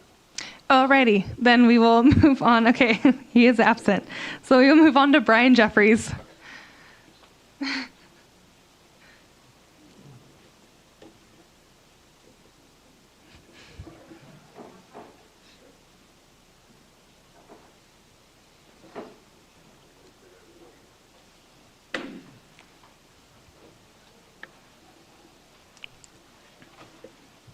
Hello, Mr. Jeffries. How are you? Good, and yourself? Good, good. Okay, so we're going to ask you some questions. The first one does have about a 2-minute time limit, but the other ones, take your time on answering the questions. Just be mindful of the time that you're taking. So the first question is, in 2 minutes or less, please tell us about yourself and why you want to serve on the Planning Commission. Yeah. So my name is Brian Jeffries. I'm Director of Data Science and Analytics for TransUnion. Moved here in 2001, Cal Poly graduate. So I've been in San Luis Obispo County for 25 years now. Moved to Grover Beach specifically in 2015 when my son was born. We needed to find a place with extra rooms above where we were currently living, and Grover Beach was the place we landed. Through it all, we've loved how dense and walkable our particular area is. You know, the house that we had needed quite a bit of work. And so like being able to walk down to Miners and not actually have to pack everything up and make lists and go to Home Depot and then realize you forgot something and drive 15 more miles, like it was just a delight compared to when we lived in San Luis Obispo and Paso. My wife lives or works locally down on Grand Avenue, and like I can walk from my house when I'm working remotely to get some tacos. On Fridays, we can take out my daughter to sushi for like a dad-daughter date night. I just really love where we're living and the community that's there. One of my big concerns is how unaffordable living here has become. I mean, it's great owning a house to have a big number on a piece of paper of what it could be if I guess something happened and I had to sell. But for my children who are going to have to enter into this environment, like how do you start with an $800,000 home when standard math would say that you need a fourth of that as salary? So like your starting salary has to be $200,000 to have a starter home. And so I'm very interested in where the city is going in terms of how our kids can afford to be here. Thank you. Yeah. Mayor Pro Tem. Thank you, Mayor. Thank you, Brian, for going through this. Welcome. Please describe your community involvement and experience to help you succeed as a planning commissioner. Yeah, so I'm involved in New Life Community Church, lead and participate in their men's group, the welcoming community. I've been there for close to 10 years now. My daughter is in mock trial. Adored, what our high school and middle school programs are and how they're kind of actively involved in our students' lives, and deeply encourage that. Thank you. Councilmember Wyrick. Good evening, Brian. Question number 3. What do you see as the role of the Planning Commission with regards to land use and development within the city? So there's the legal component of it is external to the commission, and so this would be more around exceptions. And in terms of its use, like how is the thing that's coming up that needs this extra oversight or extra involvement, what's it bringing to the community? Like why does it actually need that level of oversight? This is a body of citizens who are concerned in how our community is developing, and it's very similar to like a jury. Like you don't want to be tried by a judge who just sees criminals all day, or the planning commission might be somebody who just sees developers, or just sees somebody who is trying to make a quick buck or is trying to extort tenants. These are people who are living in the community trying to figure out what's best for them, and I think that's a great part of the American system. Thank you. Councilmember McCrory Driscoll. Mr. Jeffries, good evening. Good evening. Question 4, what do you see as important planning issues that should be addressed by the city in the future? So as I mentioned previously, I think affordability is one of the biggest crises that we have that's coming up. As well, that's not only just on the units themselves, obviously those are expensive, but then it also comes to supporting and maintaining those units. So we've got roads, we've got electrical, water, all of those have to come from a tax base. We have very fixed systems when it comes to Prop 13 in terms of expanding or utilizing the tax bases from pre-existing units. At which point we have a pretty complex system where affordability is in tension, right? And so how do we navigate that well, I think is going to be what sets apart cities that thrive from those that are struggling to deal with decaying infrastructure they can't support. Councilmember Tuckle. And just to wrap us up, is there anything else you'd like to add? Thank you for the involvement here. It's really great to see that there's so many other people who are interested in that. And so, thank you for interviewing people, taking their time, and as well as your diligence in deciding who should be on there. Thank you so much for your time, and feel free to stay in the chambers. Yeah. Yes, thank you. Next, we have Greg Vine. Vine.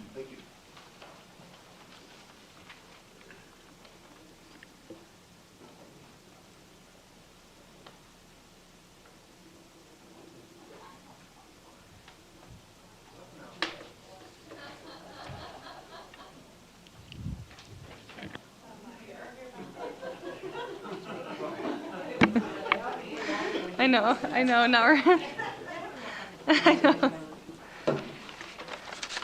Hello, Mr. Vine, how are you? Good, how are you? Good, Am I good. jumping in? Thank you so much for being here.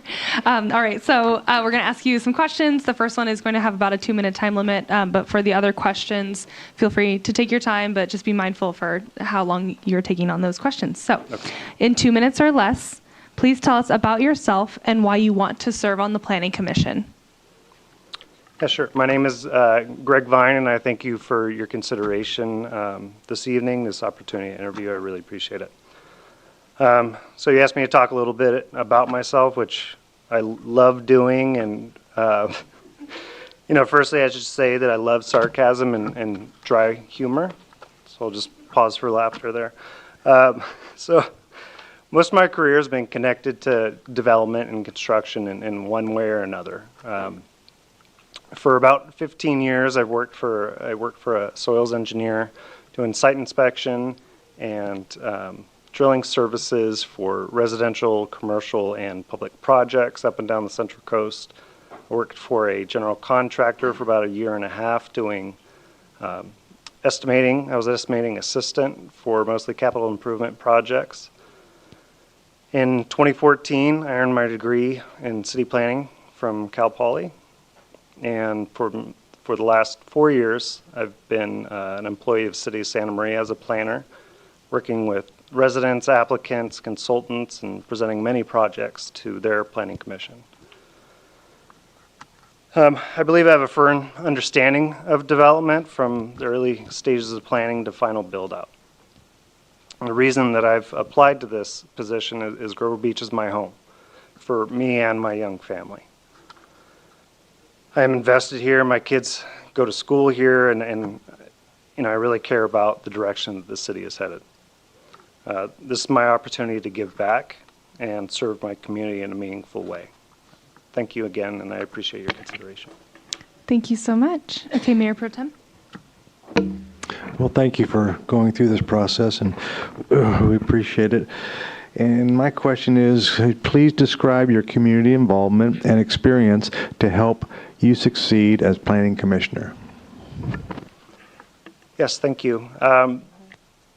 It's been, I guess, 5 years now. I was in the South County Chamber of Commerce. I was a ambassador for them.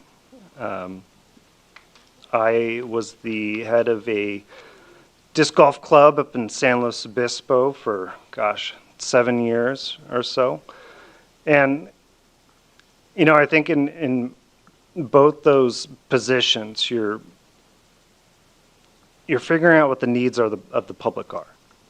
You're seeing it firsthand, these new businesses open, and the excitement that they gain from starting this new venture. And having, I think, that experience is going to help me make decisions for land use, for different development, making recommendations to your council. So, thank you. Councilmember Wyrick. Good evening, Greg. Question number 3. What do you see as the role of the Planning Commission with regards to land use and development within the city? yeah, so it would be reviewing development projects, and ensuring quality architectural design, providing recommendations I had mentioned to the city council, making informed decisions, asking important, thoughtful questions for each project that comes through, each land use project and development. Sorry. Thank you. Councilmember McCrory Driscoll. Mr. Vine, good evening. Good evening. Question 4, what do you see as important planning issues that should be addressed by the city in the future? Well, housing is huge. I did happen to attend the Joint Planning Commission and City Council hearing. I understand that it's an issue for our city. We have nowhere to grow. We have nowhere to grow out. You know, I work for Santa Maria. There is a little bit of room. There's more room to grow. You can do that through annexation. We don't really have that opportunity here. Housing is going to be our biggest challenge. And as well, you know, there was mention of more commercial and retail spaces, but, you know, I see a lot of those spaces are empty. I don't know if it's business types are changing, the model's changing. It's just figuring out how to have a healthy balance of housing, of commercial, of retail. And yeah, I'll just end with that. Thank you. Thank you. And then just to wrap us up, is there anything else that you'd like to add? So I mentioned Grover Beach is my home. My family moved us to the Central Coast in '92. I've been here since I was 7. I know this area well. I was just talking in the other room. I remember a gun shop across from Nan's Books. I think the Mexican restaurant behind here was I thought it was Bernardo's at some point. It was an ice cream shop for a while. But, you know, this is my home. It's good to see changes finally happen, and I look forward to potentially being a part of some of those changes in the future. Thank you so much for your time and for being part of the process. Feel free to stay in the chambers. That was the last question. All right. Thank you so much. And finally, we have Shiloh Tarek. Shiloh Tarek. I think I'm pronouncing that right. We'll ask her. Tarek?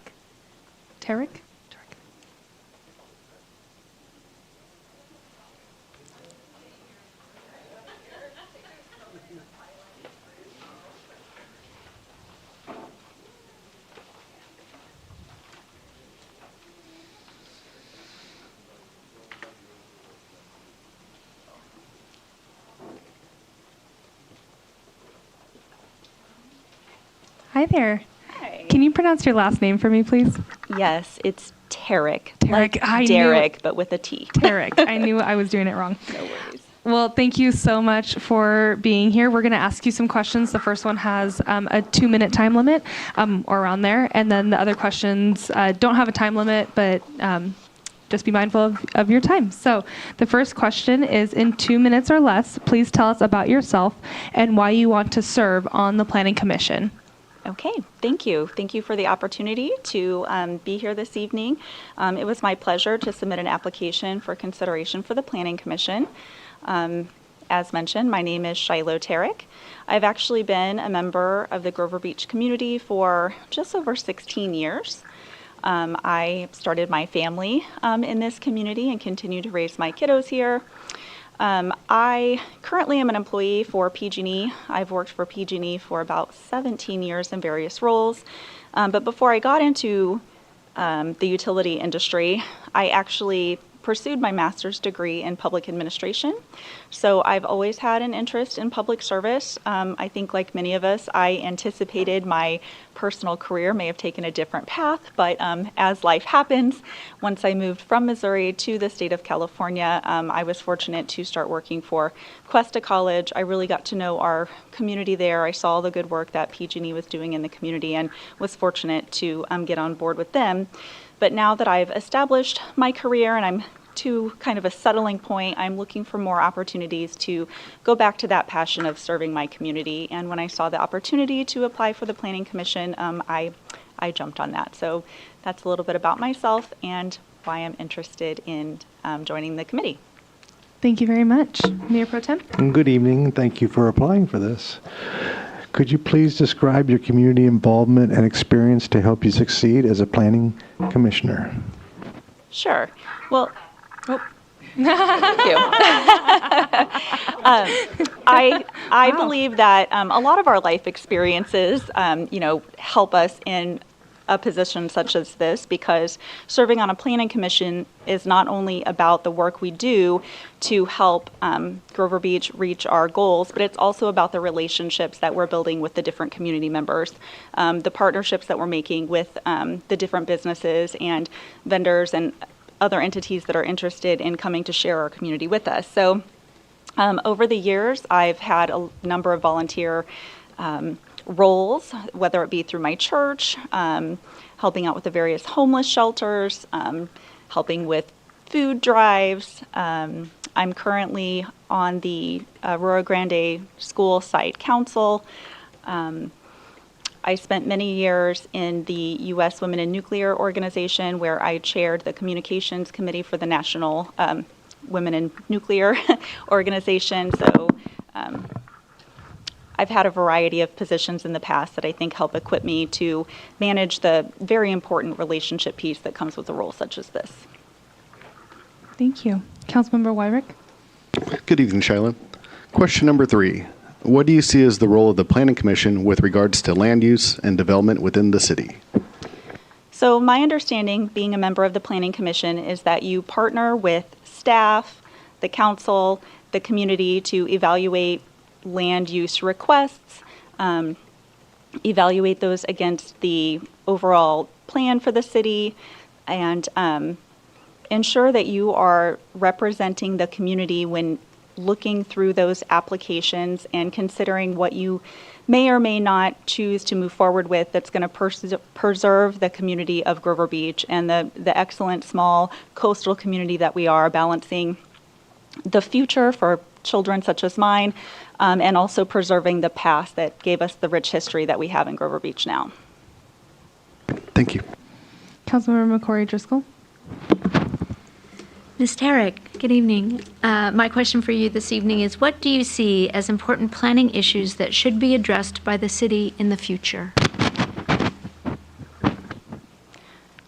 Perhaps it's my time working in a local utility, specifically my time supporting a nuclear plant. But when I think about the future of our city, I think we need to think first about safety. Having children in this area, I see some of the challenges that we have when it comes to local transportation and clear and safe walking paths for those children. So definitely I want to focus on safety. I think that benefits not only me personally, but all of our community and, as I've mentioned before, just the future of Grover Beach. I think it's important that we look to regulatory compliance as well. That's a very important part. Working with staff, we want to ensure that we are being compliant, because when you are compliant, you are also being a good steward of the trust that the community and the council sets upon you. Those regulations are there for a reason, and we're doing something that the community can't always do for themselves, and that is reviewing and adhering to those regulations to ensure the long-term sustainability of projects. And also just ensuring that we continue to listen to the public, right? We want to make sure that all of the perspectives of this great community are taken into consideration as we're making decisions for the future plans of Grover Beach. Councilmember Tuggle? And then just to wrap us up, is there anything else that you'd like to add? Having been a resident of the community for 16 years, I'm very heartened and excited to see the progress that we've been making. I know that this is a culmination of a lot of many years of hard work that have come leading up to this point. And as a long-term resident, I would look forward to the opportunity to help shape whatever those next phases of growth may be for Grover Beach. Thank you. Perfect. Well, thank you so much. You were the last applicant, so go ahead and take a seat in the chambers. Thank you. And thank you all so much for your time coming out here and being a part of the process. So right now I'm going to open up public comment on this item, seeing if anybody wants to come up and speak on this item. Seeing nobody come forward, is there anybody on the line? Yes, we have Brenda Auer. Okay. Hello, Ms. Auer. Well, good. Thank you. Good evening. I had to come home and eat meatloaf, just so you know. I want to speak on behalf of Lauren Westfall. She has helped our community more than anyone else I've heard this evening. She will not blow her own horn, but I will. Lauren found unpaid loans that the city forgot about. And she also got every one of us, everyone in that room that pays a water bill, she got you a credit back when the water department was overcharging you. Lauren's a stickler for details. She should be on the planning commission. She's one of two people. Her and Mr. Halverson are the only people that really have ever showed up at a planning meeting or a city meeting from what I've seen. I don't know any of these other people. Where did they come from? Who pulled them out of the woodwork? Oh, I laugh at myself. But on that note, I encourage everyone that's applied, please come to every planning meeting, watch it, call in, come to the city meetings, get involved. If you do not choose Lauren Westfall tonight, there's a problem because she's done more for our community than any of these other people that have been gathered up. Thank you for your time. I love Grover Beach. Thank you for your comments. Is there anybody else on the line? No? Okay, well then I will close public comment on this item.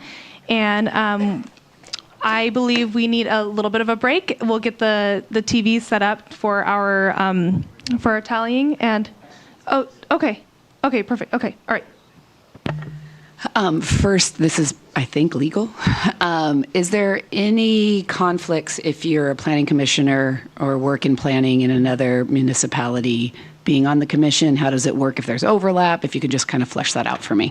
Yeah, no, there wouldn't be a conflict if you work in a planning agency and then also serve Quiet on from the the audience, please. I'm sorry, I can't hear our city attorney. Thank you. Serve on the City of Grover Beach Planning Commission, unless there were a particular project that was maybe there was some overlap between the SLO County or Santa Maria or whatever it may be. But I think the chances of that are unlikely. Those conflicts more arise when an individual's on another appointed committee where they're making decisions as opposed to serving in a staff role.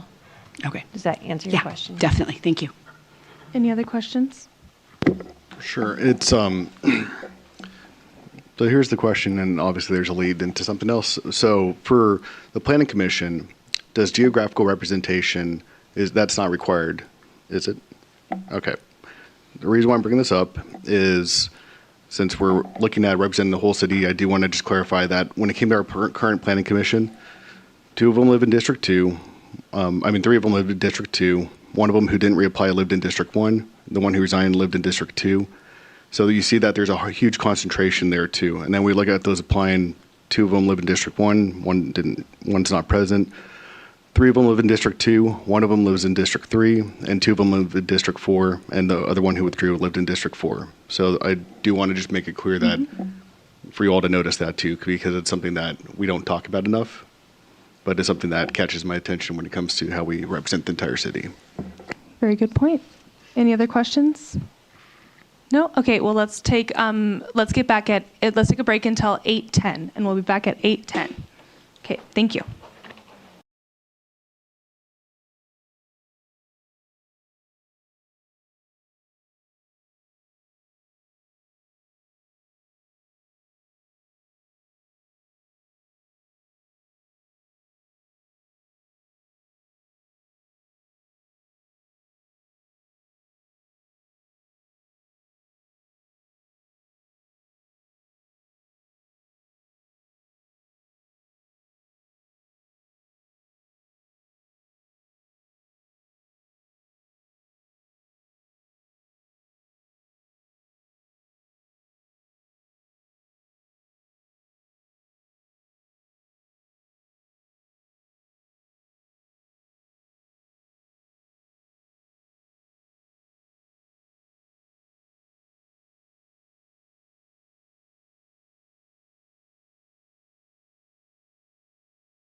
All right, welcome back, everybody.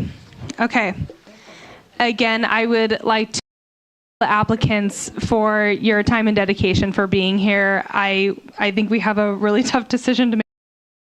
So I would like to go through and if we can get the tally on the screen, we're going to go through each council member and pick our top 3 people. Top 3. Okay, and then see if there's any overlapping, and then if there's any tiebreakers. You know what? How about top 4? Would top 4 be better? Top 4? Okay, so top 4 people. And then if there's any tiebreakers, there will be another question to ask, and then we'll just go on. We'll just go through that process there. So, I'll start to my left. Aren't you glad? Okay, no, so first off, I want to say thank you, everyone. When there are 3 openings and 9 great applicants, this makes it extremely difficult. I'm going to start with the fact that one of the positions that's open is now held by David Halverson, and gosh, I'm a little bit shocked that you're going for a 3rd term. But he is my choice to actually have him reappointed. Mm-hmm. So he's one of them. The next one on my list is Mr. Del Porto. I love his experience and his youth, to be quite honest. I think it's refreshing. I like to see diversity. We have diversity here on City Council. We have almost every generation represented up here in the 5 of us, so I think that's great. My next one is going to be Mr. Vine. Again, going for the experience. This is a very, very challenging commission. There's a lot to know. I have a great deal of respect for those that serve on the Planning Commission because you're constantly doing homework on this. And to the point of doing homework on it, I have to agree and thank you for allowing a 4th vote in here because I think nobody does homework better than Lauren Westfall. And so she's my 4th choice. Thank you. Thank you very much. Councilmember Wyrick? Yeah. For the sake of time, I'll just note which 4 and I can always explain them later. Of course. So, first one, Shia Laterick. Second one, Rob Hobson. 3rd one, Bob Peralt. 4th one, Greg Vine. Okay. Mayor Pro Tem? Thank you, everyone, for applying. This is really a tough decision. But I, too, think that Dave Halverson would be good to reappoint from experience. And then Dominic, Greg, and, Dominic, you need last names? I got first names. That's okay. And Lauren Westfall was 4th. Councilmember Tuggle? I agree that the reappointment with Halverson is thank you for the good work that's been done. And then I would like to defer to those who have current job adjacent experience. So that's Peralt, Del Porto, and Vine. Perfect. You said Peralt. Okay. Perfect. Okay. And then as for me, I agree with, I appreciate the experience that Mr. Halverson has and his dedication to continuing and serving. So David Halverson, Dominic Del Porto, Robert Peralt, and Brian Jeffries. Okay, so let's see what we have in overlap. Right? Okay. 1, 2, 3, 4. Okay. Did we want any, I know that we do need to select somebody to be the commissioner that their term will expire in 2028. But it looks like we do have 3 front runners. Is anybody passionate about these or want to make any changes or have any questions or have any input as far as whose term will expire in 28 and then the 2 terms Can we that'll get the expire. names on the screen? Yeah. And then the 2 terms that'll There we go. expire in 2030. So it looks like we have David Halverson, Dominic Del Porto, and Greg Vine as our front runners here. Yes, of course. And of course, I always want to throw this out to the 3 who have 4. Does anyone prefer to do the shorter one? I don't think anyone, Open forum. Just in case. So Mr. Halverson, Mr. Vine, and Mr. Del Porto, does anybody desire the 2-year versus the 4 years? Nope. Okay, sounds good. Okay. Okay. No, I figured as much, but I had to check. If you need someone to fall on a grenade, I'll do it. Okay. All right. I appreciate that. Okay, thank you, Mr. Vine. Okay. Well, I like that input. Thank you. Any discussion between Mr. Vine said that he would fall on the grenade. So any discussion between these 3 front runners? I think with Halverson, as he's already done it and he actually does know what he's signing up for, I'm going to go with a 4-year for him. The other 2, I don't know. You might want to start with the 2-year. Just kidding. But besides that, I don't really have a strong opinion on how we make that decision. Okay. I just have a quick question. So Mr. Vine could apply after the 2-year term, and he could be reappointed then to a full 4-year term? Absolutely. Okay. I appreciate you falling on a grenade then. Okay, is there any further Ditto. discussion? Is there any further discussion with the council? Okay, so before,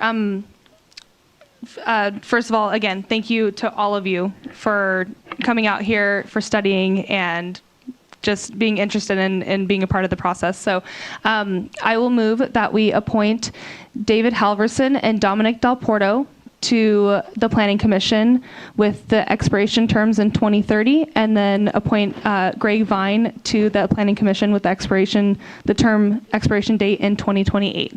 I'll second it. We have a motion and a second. May I have a roll call, please?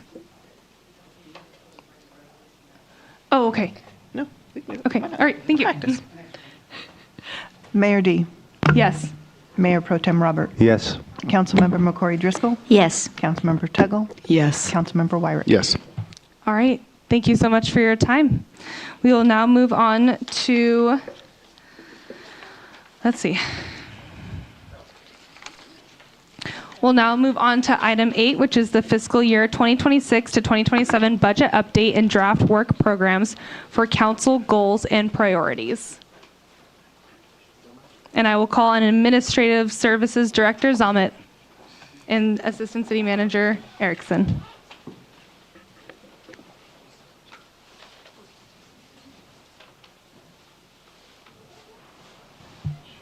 Good evening, Council. It's a pleasure to be here again and speaking with you about the budget update for FY 26-27. Just to rehash, budget development process, City has developed a 2-year budget cycle. We're looking at FY 26-27 is the second year of the current cycle. So second year is generally incremental in nature, updating those funds and figures that were budgeted last year in FY 24 at the end of in spring 2025, I should say. As presented at mid-year, staff is planning for a balanced budget meeting the 25% reserve requirement. As the general fund forecast indicated, relatively positive position with break-even budget versus our operation on our service needs. Our reserves are projected to be at policy level until FY 2030-31. Our general fund revenues, property tax, we anticipate 5% growth in FY 25-26 with additional growth in FY 26-27, given the completion of several new developments. That'll total about $6.85 million. Sales tax for FY 25-26 anticipated to grow about 2.5% after bottoming out the last several years, given prior year contractions. But we are budgeting for additional growth in FY 26-27, realizing some incremental increases. And that'll budget at about $6.2 million. Transient occupancy tax revenue will likely increase in FY 25-26, but more slowly than in previous projections. And Next year, we anticipate revenues to be at about and actually that's a typo, it should be 1.2 million, I have 1.1 there, in revenue given the opening of the 950 El Camino Real project later than projected given our construction delays. That's anticipated to open in around December of 2026. Given cannabis tax, we anticipate flat revenues actually this year, FY 25-26, and softening again in 26-27. That's slightly different than presented at mid-year. As well as franchise fees are on target at 965 for this year, given our transoceanic cable completion, as well as some slight increases to solid waste franchise fees. General fund expenses, we will be presenting a balanced budget in line with council goals and priorities of fiscal responsibility. It does include our 3% employee compensation COLA that's agreed to across all bargaining groups in the MOU. It is approximately $300,000 for the equipment reserve fund and our CIP contributions. It does include a 3% cost increase for 5 Cities Fire Authority, as well as budgeting for increases to insurance premiums for general liability, workers' comp, and as well as health insurance premiums. There are some small budget augmentations that we are putting forward, mostly for public works supplies, as well as one for an increase to SLO Sheriff's data service costs, essentially access to the SLO County data provided by the Sheriff's Department. Moving on to water and wastewater funds, for the water fund, no additional rate increases given the expiration of the 2021 rate structure. We have seen significant cost exposure due to the Lopez litigation, which is ongoing. Staff will return to council with a new water rates study in 2027, calendar year 2027, after we conclude the water supply study, which is ongoing. Any eventual rate study will address water system needs as well as billing practices, speaking to multifamily metering, which we've contemplated many times before. A new rate structure is ultimately needed to ensure our water fund's stability, financial stability. Moving on to the wastewater fund, given we've approved the council approved the revised wastewater structure in spring of 2025, those rates are now in effect as of July 1. This has brought in an additional $250,000 in revenue, helping to pay for ongoing maintenance and expenses. Also enabled the city to borrow $4.8 million for the sewer upgrade project, which is ongoing. Presently, the wastewater fund is in a healthy position in providing sufficient fund for operations, maintenance, and capital projects. I'll turn it over to Assistant City Manager Erickson. Thank you, Mr. Zamet, and good evening again, Council. Just some background on your City Council goals. Those goals were developed at a workshop on March 3rd of 2025, where you adopted your governance norms and then also these goals and priorities for fiscal year 25-27 in line with the 2-year budget process.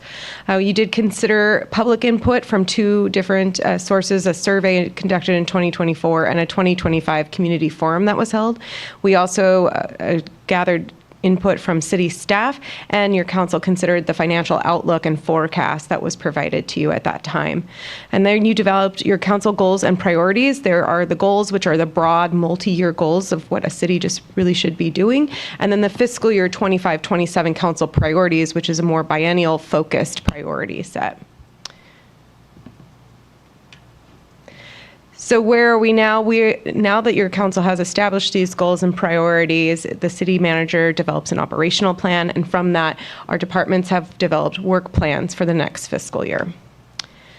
Looking again at your council goals, those are public safety and community services, economic development and housing, community infrastructure, and financial and organizational stability. So some work programs that we have developed for public safety and community services. The 5 Cities Fire Authority will be adopting a multi-year strategic plan. The police department is going to continue focus on additional traffic enforcement, and also will begin working on accreditation with the California Police Chiefs Association. The city manager's office, in cooperation with community services, is going to continue our incredible community events, and also will be getting additional recreation programming in partnership with SLO County YMCA.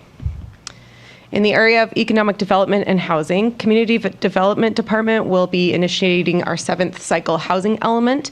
They will also be working with the city manager's office to initiate an update to the city's economic development strategy, as was suggested by Mr. Peralt earlier this evening, and also will be working to continue to expand our tourism and visitor opportunities within the city.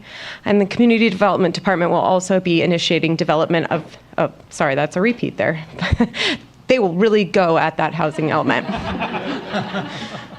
In the area of community infrastructure, our Community Development Department, in cooperation with the Public Works Department, will be completing the circulation element that your council has heard some updates about this year, and there will be a robust public input campaign continuing with that effort. And the Public Works Department will also continue to work on potential locations and funding plans for new or renovated city facilities.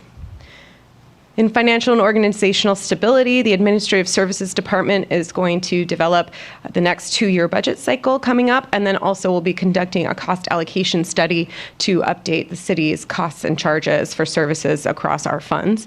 And then the City Manager's Office will be working with our bargaining groups coming up in 2027 to establish new MOUs for the coming years. Looking now to the fiscal year 2026-27 priorities, your council did add one priority from the prior year. So we continue to have water and sewer infrastructure and community engagement as priorities, but now we also additionally have prioritized street improvements and maintenance.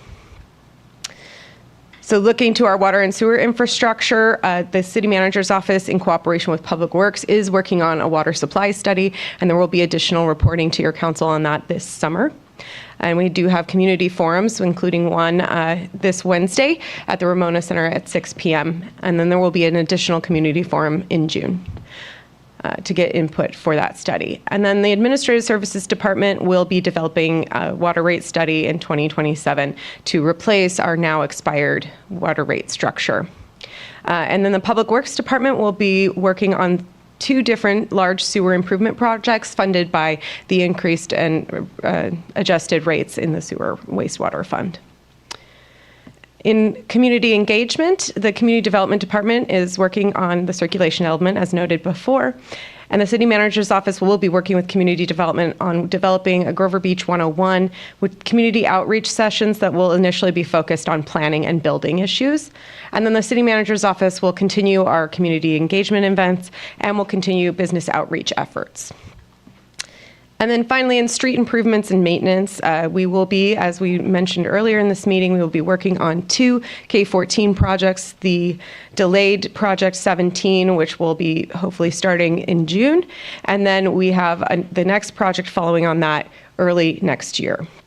And in addition to that, there is a project plan for North 4th Street to make improvements to that stretch of road, and then also we will be planning to fund the remaining Measure K-14 street repair projects, and we'll be returning to your council with that plan. And with that, I am available for any questions, as is Mr. Zelmet. Thank you both so much for the presentation. I will start with questions to my right. I just had one question. The TOT tax that didn't pace as we expected, is that just as a result of the hotel being a little bit delayed, or is there other tourist impacts? Not that I've identified, principally driven by the delay of the hotel opening. Mayor Pro Tem? Any questions? Nope, okay. Sure. Just a couple things that stuck out this time around looking at them is, let's see, if you go back for the street improvements one, on the larger goal one on it that talked about the priorities. There it is. Yeah, and I'm wondering if for this one, would there be a fundamental change in how staff does things if that first bullet point, continue work towards completion of residential street improvements funded by Measure K-14, would there be any significant change if it noted and other road funding sources? Since that does tie into basically, later on too when it comes to that last project on the So K-14. this is just an expression of the broader goal. I think the work program is what would drive staff's work on that, and we do have that as part of a work program within there. Okay.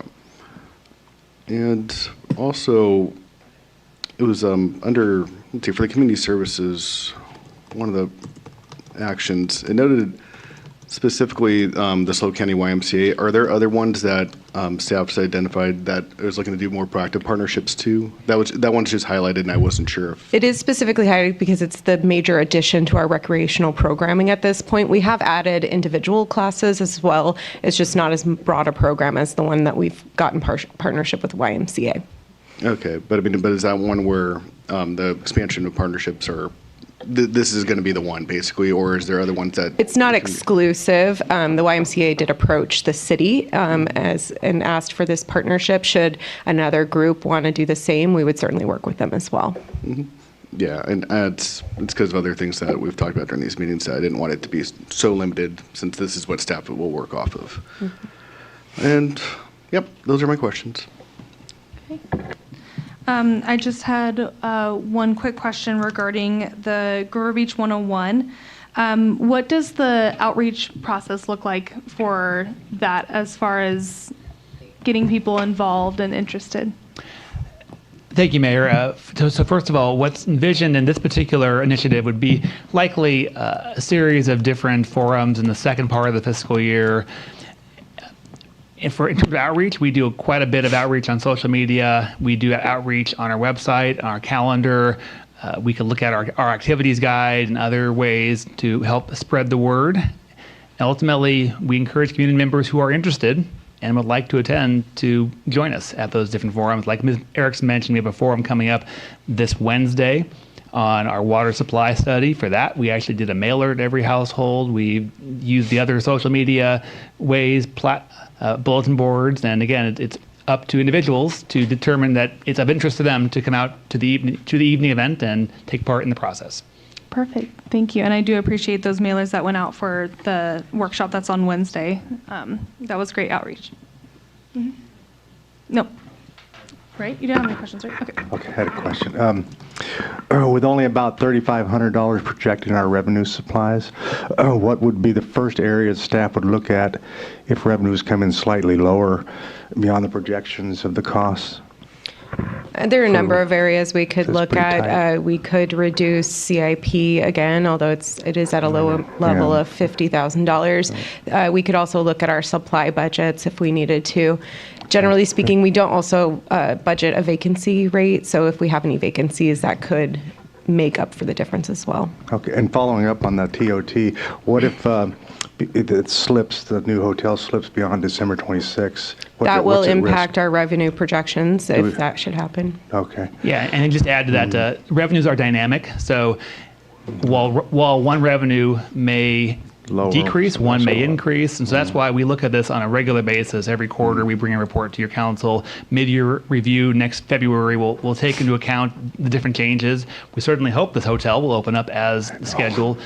They had construction delays along with a sister property in Paso Robles outside of our control. We're working diligently to help them through the process and hope that they open up soon. Very good. Thank you. Any other questions? Sure. And maybe this is to help clarify for people who haven't tracked our financial involvement in this. So even though we can't go into details on it too, but as far as the expense side on the litigation for Lopez Lake litigation, when was the last time we paid? I know it's basically $500,000 was incurred. When did that happen, and who is it paid to for what service, basically? In terms of incurred, we received the invoices in the beginning of the fiscal year. We did hold off on paying them until some additional discussions were had between executives, the city manager, and the county CEO. But eventually, we were given the green light to pay those. They were billed by the Lopez Lake Authority, which is the county public works department, and we paid it to the county. So it's for their legal services provided. And we haven't received a bill since then, even though it's been some time. No, I have not yet received another bill, although I would anticipate one. They have yet to indicate whether they'll send one. Basically, at the end of the day, they normally send up what you would call it maybe like a true-up bill or a bill for the cost in the prior fiscal year and kind of to make sure that you're all caught up on everything. So we may see some cost for this fiscal year come at the beginning of the next fiscal year just because everything's getting closed out. So that being said, it could be as early as August. I would imagine we'd probably see another bill in August. Okay, but it's something that probably should be understood and not too surprising that it's a significant dollar amount, even though we don't know the details of what that number is going to be, and we'll have to wait. That's just commentary. You don't have to answer that. Yeah. I would hope it's as small as possible. Okay. Yeah. Thank you. Yeah. Any other questions? No? Okay, well then I will open for public comment on this item. I do not have any speaker slips.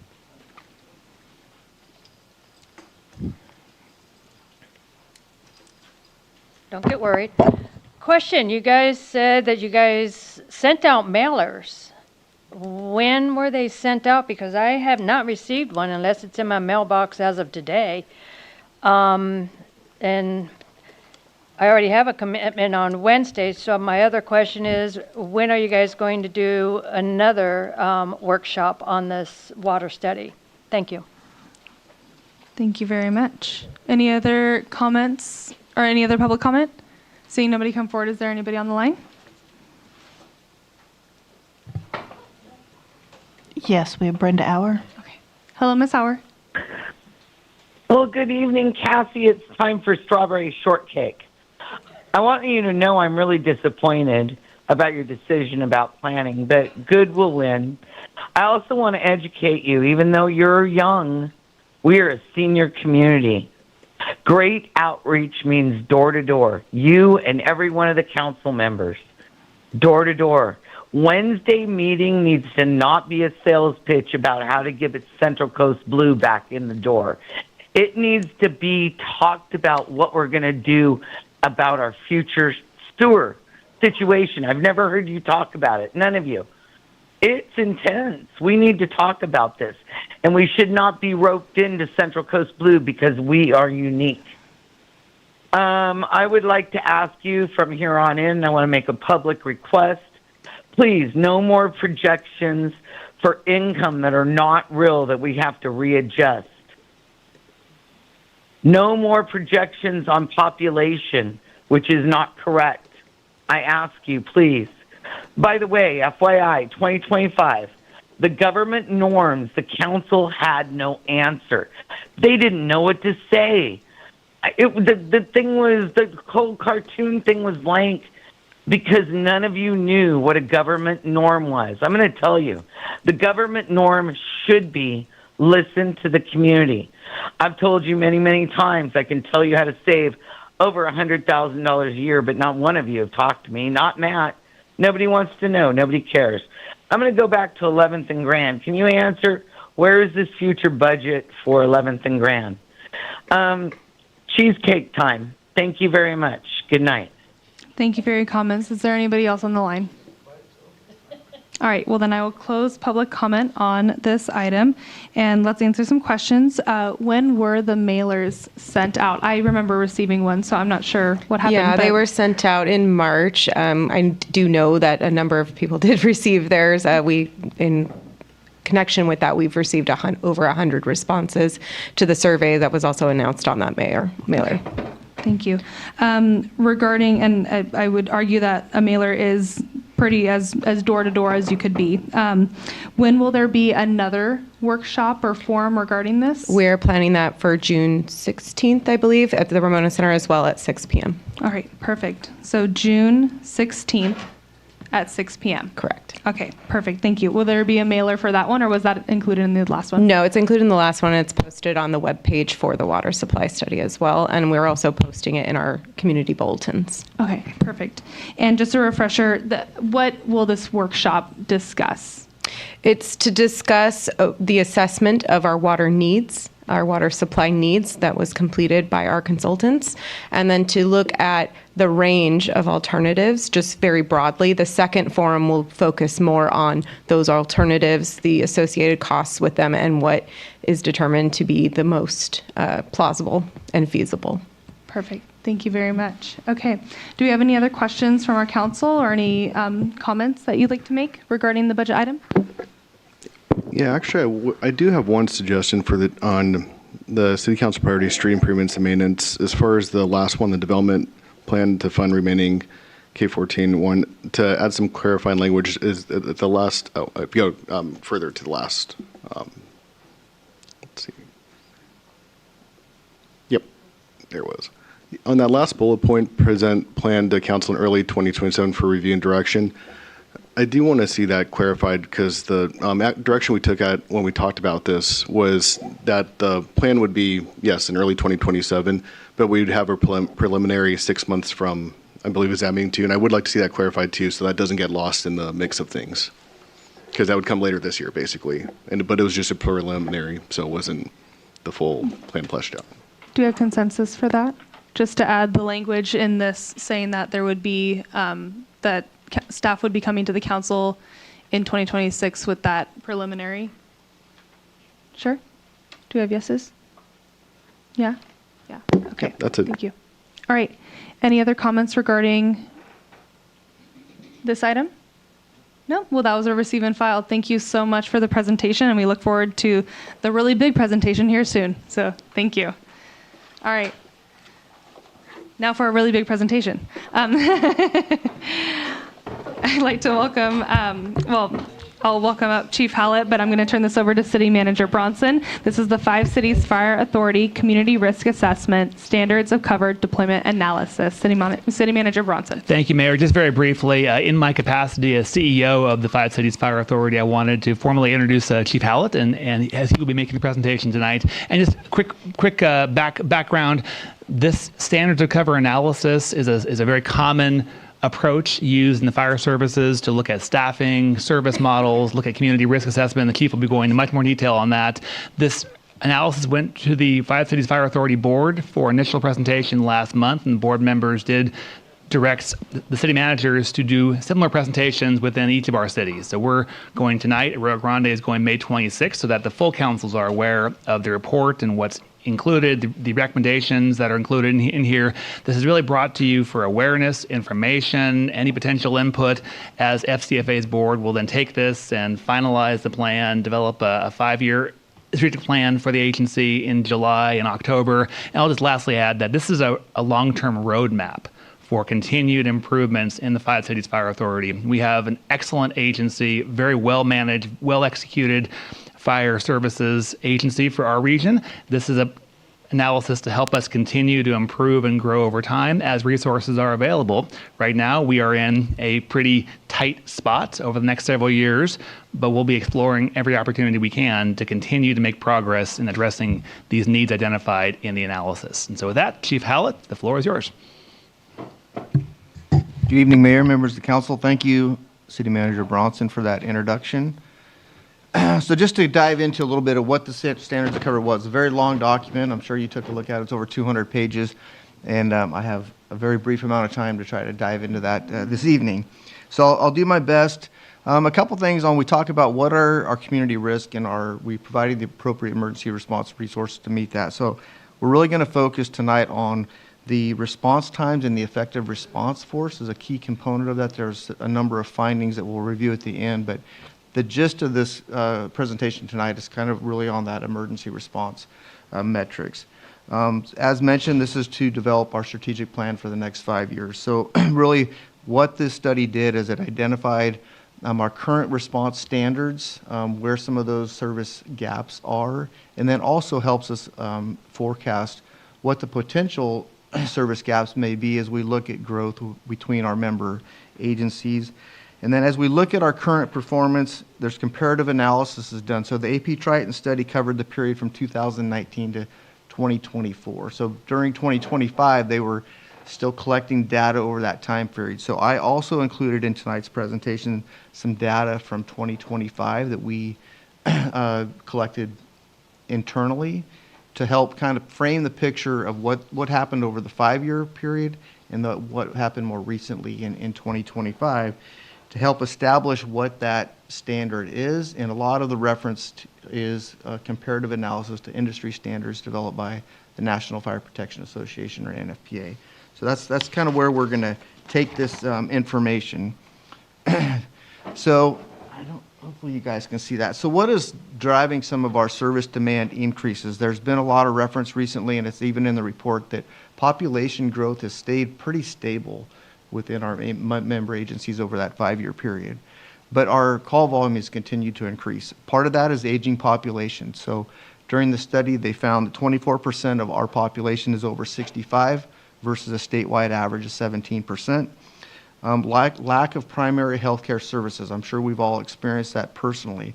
So during another project that the chiefs are working on, we found there's between Lompoc and Paso Robles, we are short approximately 140 primary care providers. What does that mean to us? It means people wait long times to get that primary care to the point where they need to rely on a 911 EMS system because the normal primary care services aren't available to them. Homelessness has been an impact to all of us in the fire service statewide. We did get some recent reports in our county that we are doing better and that trend is going down. And I know Grover Beach has made some great strides in helping solve part of that problem. Behavioral health, mental health still is impacting the fire service, whether it's behavioral mental health or it's drug or alcohol related. Certainly has a demand for service on us. Traffic and tourism, our call volume stays pretty consistent year round. I think it's a pretty desirable place for people to come no matter what time of year it is. However, we do see a lot of traffic on the 101. We're seeing a large highway traffic improvement project right now is coming through Pismo Beach. We do respond to a lot of vehicle accidents that is tied to a lot of that traffic and tourism industry that we face. And then what are some other impacts and what can we do to prepare for the future? We've had a lot of conversations lately about state housing impacts, multifamily, higher density housing, ADU, commercial and mixed use developments. All those do play, have a part in our service level and will continue to. Part of this study talks about capital improvement planning for both facilities and apparatus. I'll get into the facilities piece of it a little later. What is our workload capacity? So both an emergency response, there's a workload capacity component, as well as our community risk reduction, or what we used to refer to as fire prevention. We have no dedicated fire prevention staff in a community that serves over 38,000 people. So that is spread amongst the same people that are also responding to emergencies as well as myself. And then as I mentioned, response performance, effective response force, that is a number of people we can supply to our most primarily fire risk, which are lower frequency but higher consequence events. And then response times for our non-fire risk, which would be our EMS calls and vehicle accidents and such. So just a quick review. You guys are probably pretty familiar with our development pipeline, a few of the projects. This beautiful project here on West Grand is highlighted. Once again, as we continue to see this growth, we'll have to watch the trends and how that affects our emergency deployment. So getting into our responses. So our annual incident call volume over the 2019 to 2024 period, you can see we had a little flat spot between 20 and 2021. That was related to COVID. So historically across the board in the fire service, we saw actually a slight dip or flat line of EMS responses during the COVID era.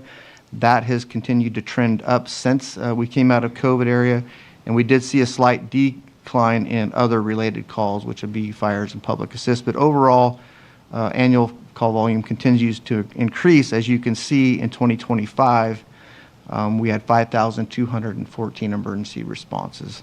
So Grover Beach accounted for 29% of that, Rio Grande 51%, Oceano 14%, and then the surrounding area 6%, which primarily includes Pismo Beach, Nipomo, the unincorporated area of San Luis Obispo County.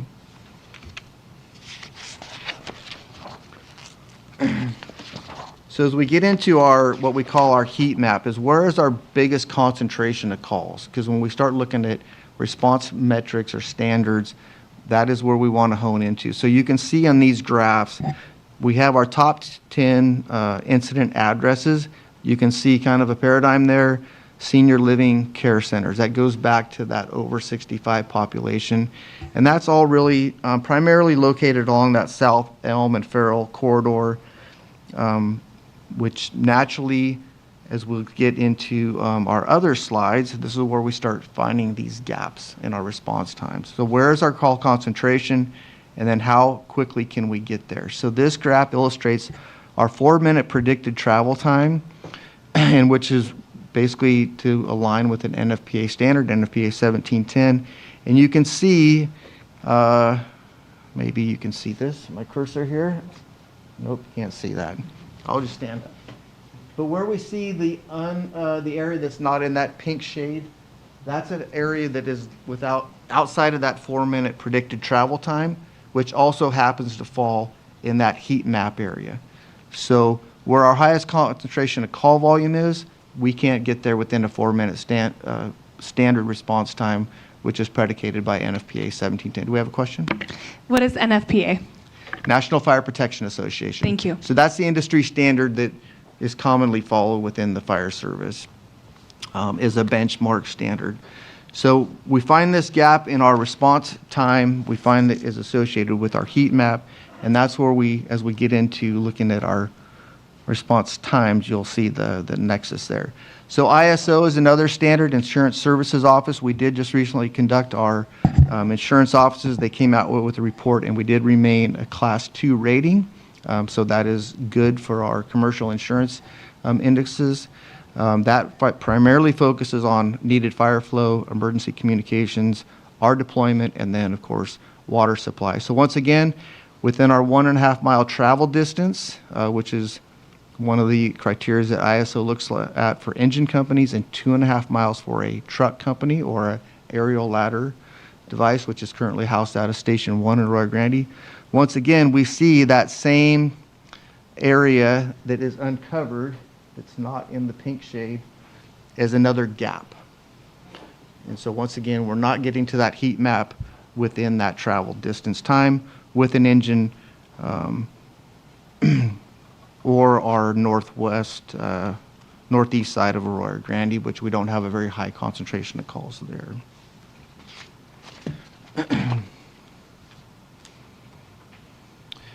All right, once again, now we're looking at our 2.5 mile truck travel distance. So you can see now how that affects Grover Beach. So the west end of Grover Beach is highlighted there in green, is an area that we cannot travel to within that travel distance standard from ISO, which the other graph on the left indicates our buildings 3 or more stories in height. Those are also all on the west side of Highway 101. So we'll refer back to this later in some of those recommendations and findings. Another area where we want to pay attention to in terms of our response times and availability is when we look at our concurrent incidents. So figure 86 in the lower left corner, that is from the Standards of Cover study for the period 2019 to 2024.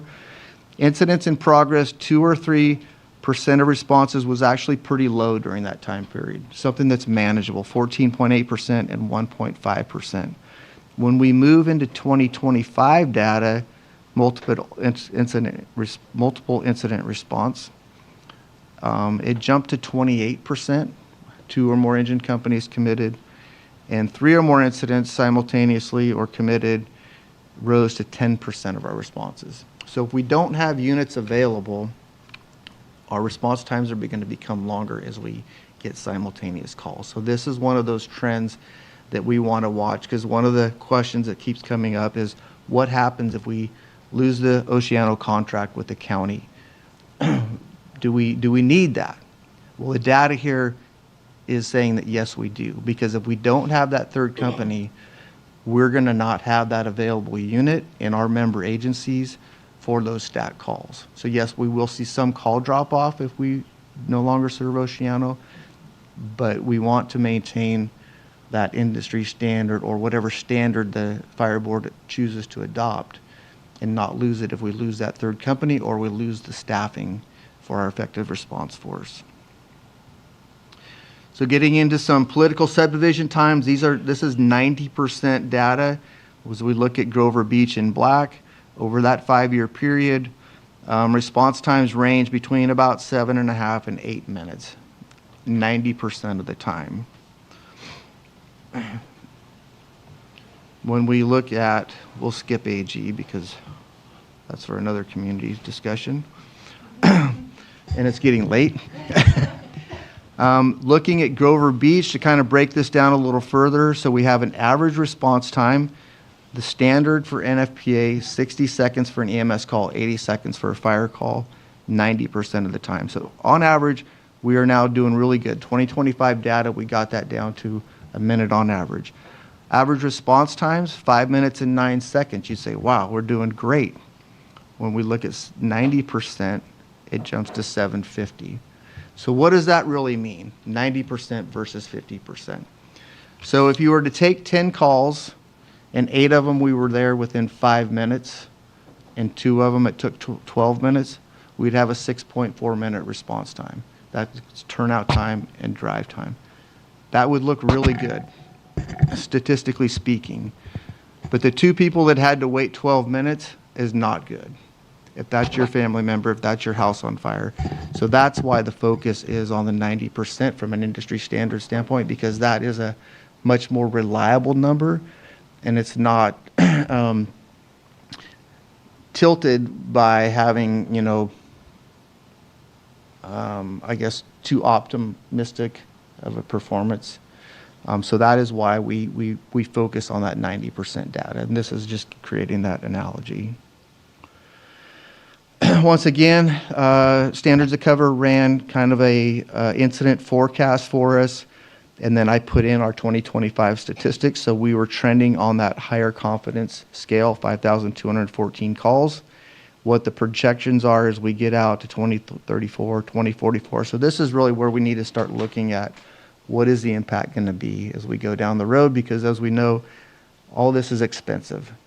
And if we don't start planning and preparing for it now, it's going to be really hard to recover by the time we're being impacted by this type of incident response. So workload, I mentioned that earlier in the slide. So this study gave us our average time on incidents by apparatus. So you can't just look at the total call volume, but how much time are we truly committed? So on average, we're committed to an EMS or rescue call a little over 22 minutes. That's just the time we're at scene. That does not account for the time it may take to go back to quarters, get restocked, get equipment back in service. During that time, that engine is still not readily available, operationally ready to respond. So as these incidents accumulate throughout the day, there's a time that we're there, and then there's a time that we need to restock and be prepared for the next one. So another standard that we watch closely is NFPA 1710, and this is really what takes our tasking on a typical fire response. So a standard single-family dwelling fire, 2,000 square feet, 2-story home, NFPA says you need at least 16 personnel on that initial first alarm, or 17 if responding in aerial apparatus. We're going to just kind of focus on that and not get into the more higher complex calls for the purpose of tonight's conversation and time. But you can see our daily staffing is basically 8 total engine company staffing and a battalion chief. So we have 9 on duty. So you say, well, how do we get to 16 or 17 people? Fortunately, I have good auto aid agreements with County Fire, Pismo Beach. With their response, it's not a given. We may see 5 to 7 people on that auto aid. So we just barely hit that minimum standard on an effective response force for just a basic single-family fire. So we're, once again, you go back to the conversation, what happens if we lose a county contract? Well, we don't gain anything, because those people are now just in Oceano with a different patch. And we actually don't get any more people to an incident if we don't keep the people that we have. So we say, okay, NFPA standards, national stuff, that doesn't really apply to us. We're just Grover Beach, Rio Grande. So we looked at some local data. Calls per square mile, second busiest in the county when you look at municipal departments, just behind San Luis Obispo. Calls per firefighter, once again, second behind now Morro Bay. They're a short-staffed department, but busier. And then when we look at firefighters per 1,000, now we're at the low end of the spectrum. So we're on the low end where we should be high, and we're on the high end when we should be low, to put it in simplistic terms. But this just gives you kind of a reference of where we're at with other agencies, and to try to put it in perspective. NFPA does also look at calls or a number of firefighters per 1,000 population over 25,000, and you really should be in a range between 0.84 and 1.3. And when we look at our total staffing, we're at 0.63. So just to put it into some perspective. How am I doing? Over 20 minutes yet? Okay. I should have brought a bottle of water. Okay, so getting down now into the recommendations from our consultants. So they recommended an inflationary adjustment with our master fee schedule. Our master fee schedule hasn't been updated since 2019. So I kind of added, along with the inflationary adjustment, is to actually just do a new master fee schedule that includes an inflationary adjustment going forward, so we can capture the cost of inflation. A capital asset replacement funding strategy. Right now, in our largest purchases being our apparatus, those are basically financed, leased. So different agencies have different philosophies. Some of them will utilize a financing or leasing mechanism. Some of them put the money away and save for those purchases. We're now looking at a $1.2 million purchase for an engine, $2.5 million for a truck. So it's a lot of money to put away each year if that's the strategy you're going to take, but that was recommended.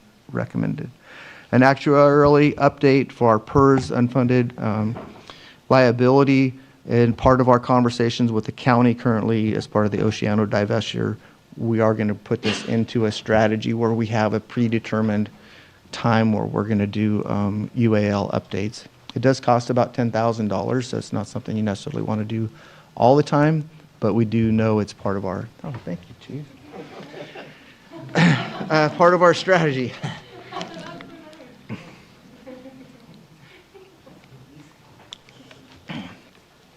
Commercial occupancy inspections was called out as a recommendation. I do want to highlight that we did report out and complete all of our state mandated SB 1205 inspections last year, and we're on pace to do that again this year.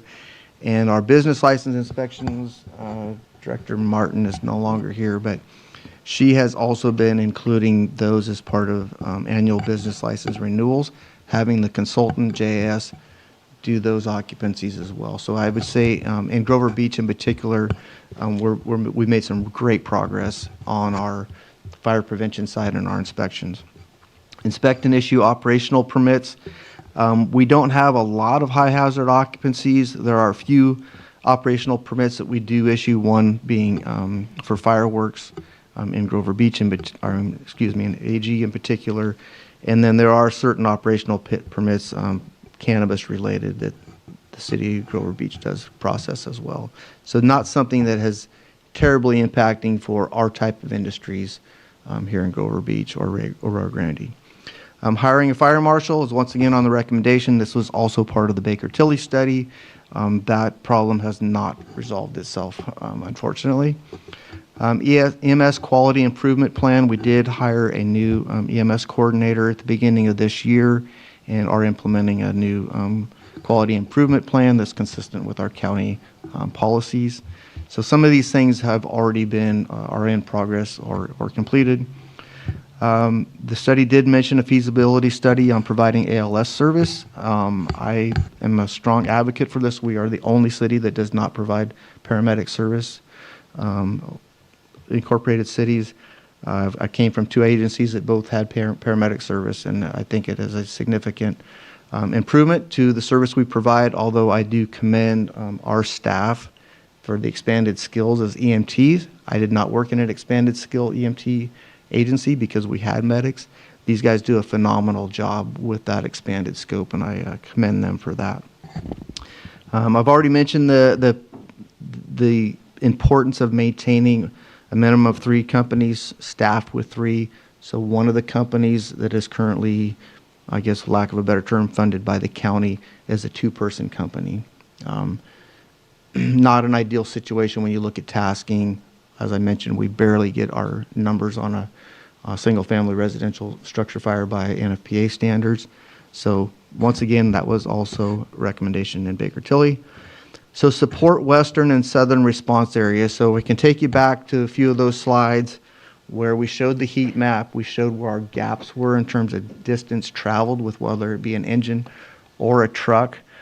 They recommend either a new station or moving Station 2, which is the one next door. Problem with the station next door, Station 2, it does not house a ladder truck. The graphs illustrated where all of our 3-story buildings are. So really that station should be kind of on that city limit line or as close to it as we can.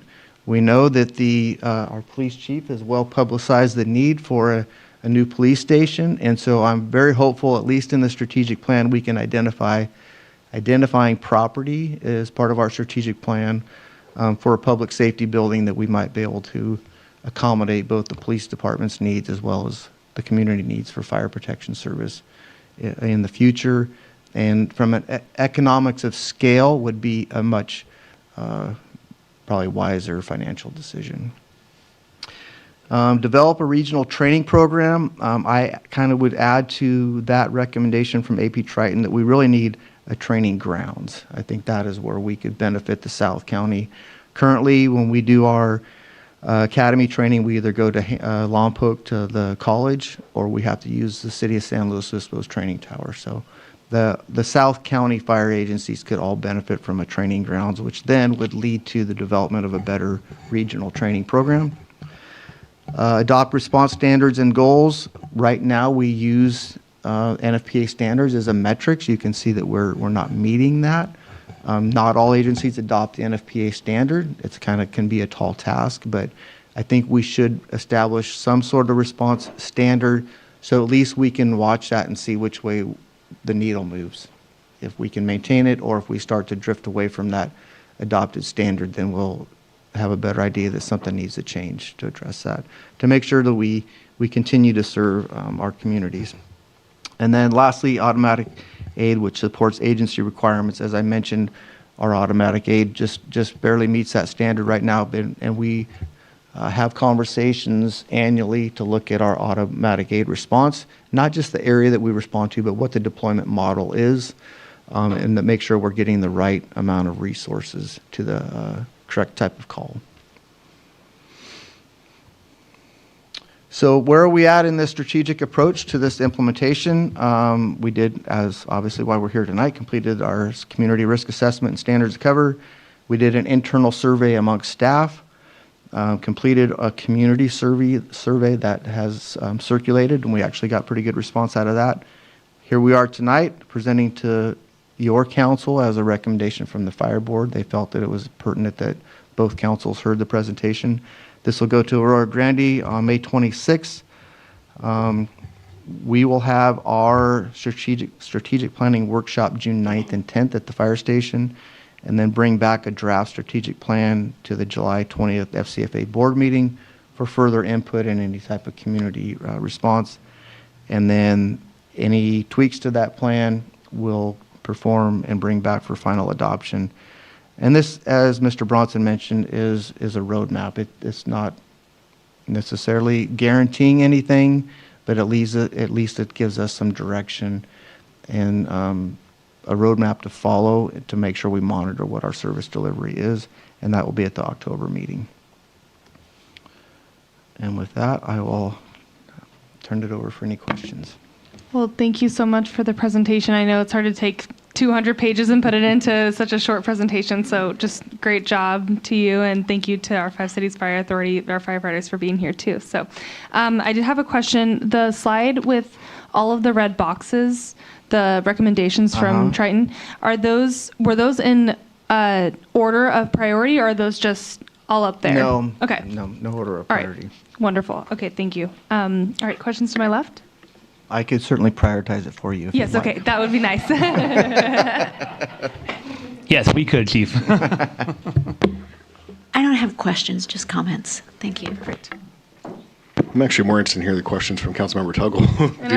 But I think awesome questions that I asked at our fire board directors meeting too, just because I think they're worth reiterating, is the agreement with the county when it comes to servicing Oceano.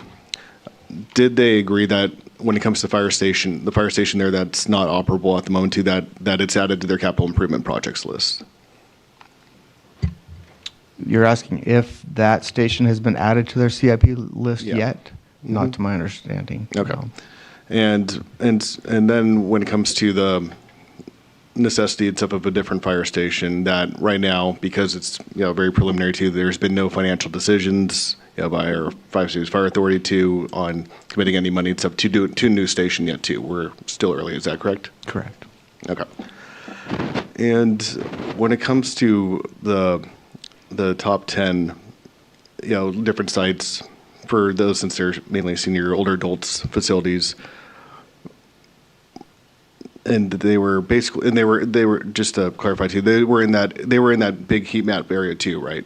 Just so that people were trying to put two and two together on that. Let's see. Yep, there it is. This one? Yep. Yes. Okay. All right. Well, that's all the stuff I think is important to say at this time. But yep, thanks for summarizing it. Even shorter than our fire board meeting. Councilmember Tuggle? I don't have that many questions, actually. Point of clarification, because I was going to ask why the truck's not just located here, but it's not, capacity's not there. It will not fit. Yeah, that's, I figured. And then you mentioned 29% of our that we make up 25% of the calls. Does that match up fairly closely to what we fund for Grover Beach? It is actually pretty close for Grover Beach in terms of the funding amount versus the call volumes. Okay. That was actually on my presentation previously. Maybe just to add to that a bit. Currently, we fund 42% of the authority costs, and it's made up not just by service calls, but also by station locations.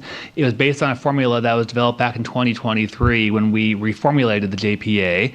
We are going to be revisiting the formula in this coming fiscal year as part of the JPA agreement. So we'll be taking a look at the call data over the last several years, looking at stations and potentially updating the formula in some way as part of the upcoming fiscal year. Okay. And then are there any lights at the end of the tunnel for additional funding, both for one-time equipment costs, but also for ongoing staffing? Because there's nothing that's on there that I think is negotiable. These are all real needs. So I can say that we have some community funding earmark money that is going through the process. We just learned today that not only has Congressman Carvajal's office submitted it for congressional funding, but now Senator Schiff has also requested the funding through the senator on the Senate side of the government, and that's for $2.6 million. So that would be for the entire purchase of the ladder truck.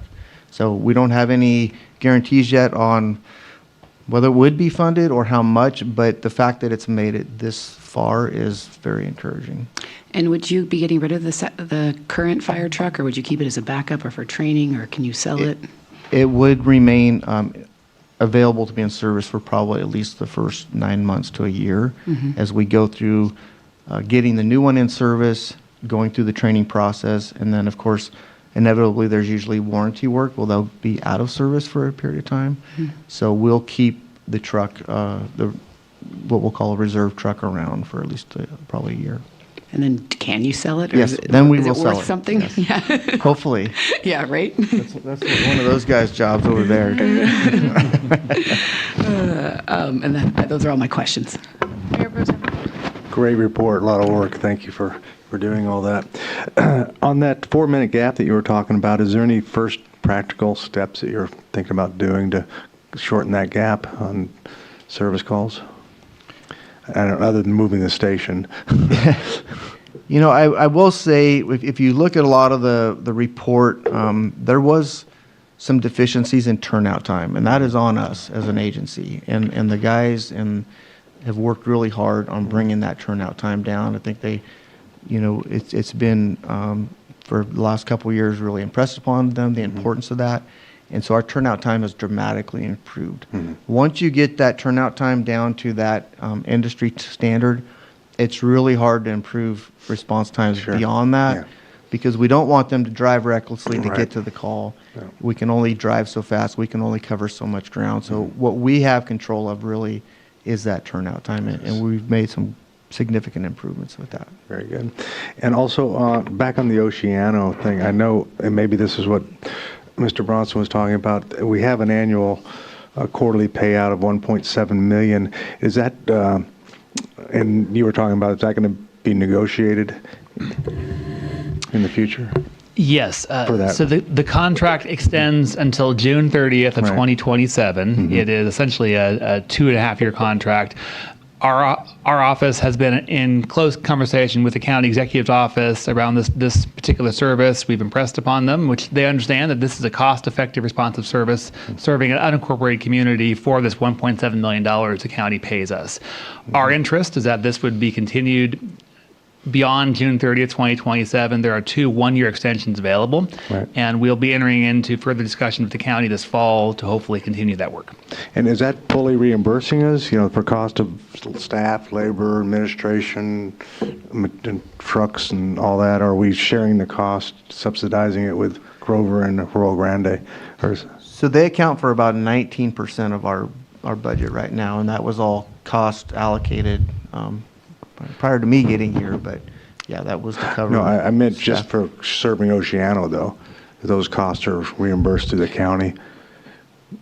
That's split up in. It's the equivalent of the cost of a full-time 24/7 two-person company.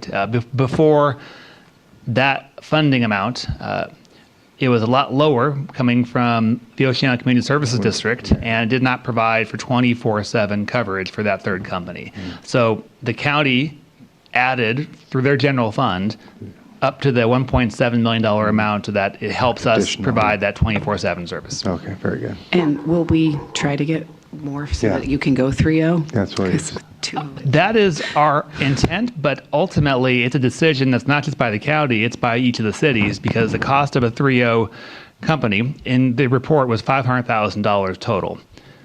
And that's ultimately a cost that would be borne by each of the cities, much more so than by the county. So it's a bigger budget policy discussion, and in a time where there really is a relatively flat budget in each of the 2 cities over the next couple of years, that's a challenging proposition to consider right now. Okay, so there's something I don't understand, because what I thought I heard is that the 1.7 covers the 2.0 staffing for Oceano, or offsets that. So is it possible for the request to be made that you have, that 1.7 goes up from the county for 3.0? Because right now we are subsidizing, because a 2.0 engine can't do a whole lot by themselves. So to some extent, we are already subsidizing. It's a little bit challenging because that engine is not just dedicated for Oceano. It's hard to keep track, it is serving the member agencies significantly. I'd say everybody is benefiting from that right now. Some of our conversations about going 3.0 with the county, that we were hopeful we'd get some traction with their budget shortfalls. They had planned on increasing staffing for some of their county stations, which has now been retracted. And so right now, the Napomo Station 70, the primary station down off kind of Teff Street, is the only 3.0 dedicated engine company within the county response area.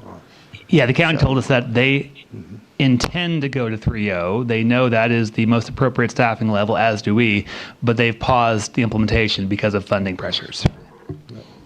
Very good. Thank you. And just for kind of historical reference and stuff, our city manager was part of all those conversations that we did make an attempt to go 3.0 before too. That this is a recommendation that had come before us, and we did look to push that. Is that correct? That's correct, council member. We had long negotiations with the county back in 2022, 2023, 2024, and ultimately they declined to provide funding equivalent to a 3.0 staffing level. And so the Fire Authority Board made the decision that something was better than nothing, and ultimately $1.7 million was more than we had before to allow that continuity and certainty that our agency was looking for, even if it wasn't the ideal staffing level that we would like to see going forward. Thank you. Any other questions? No? Okay. Well, I will open up for public comment on this item.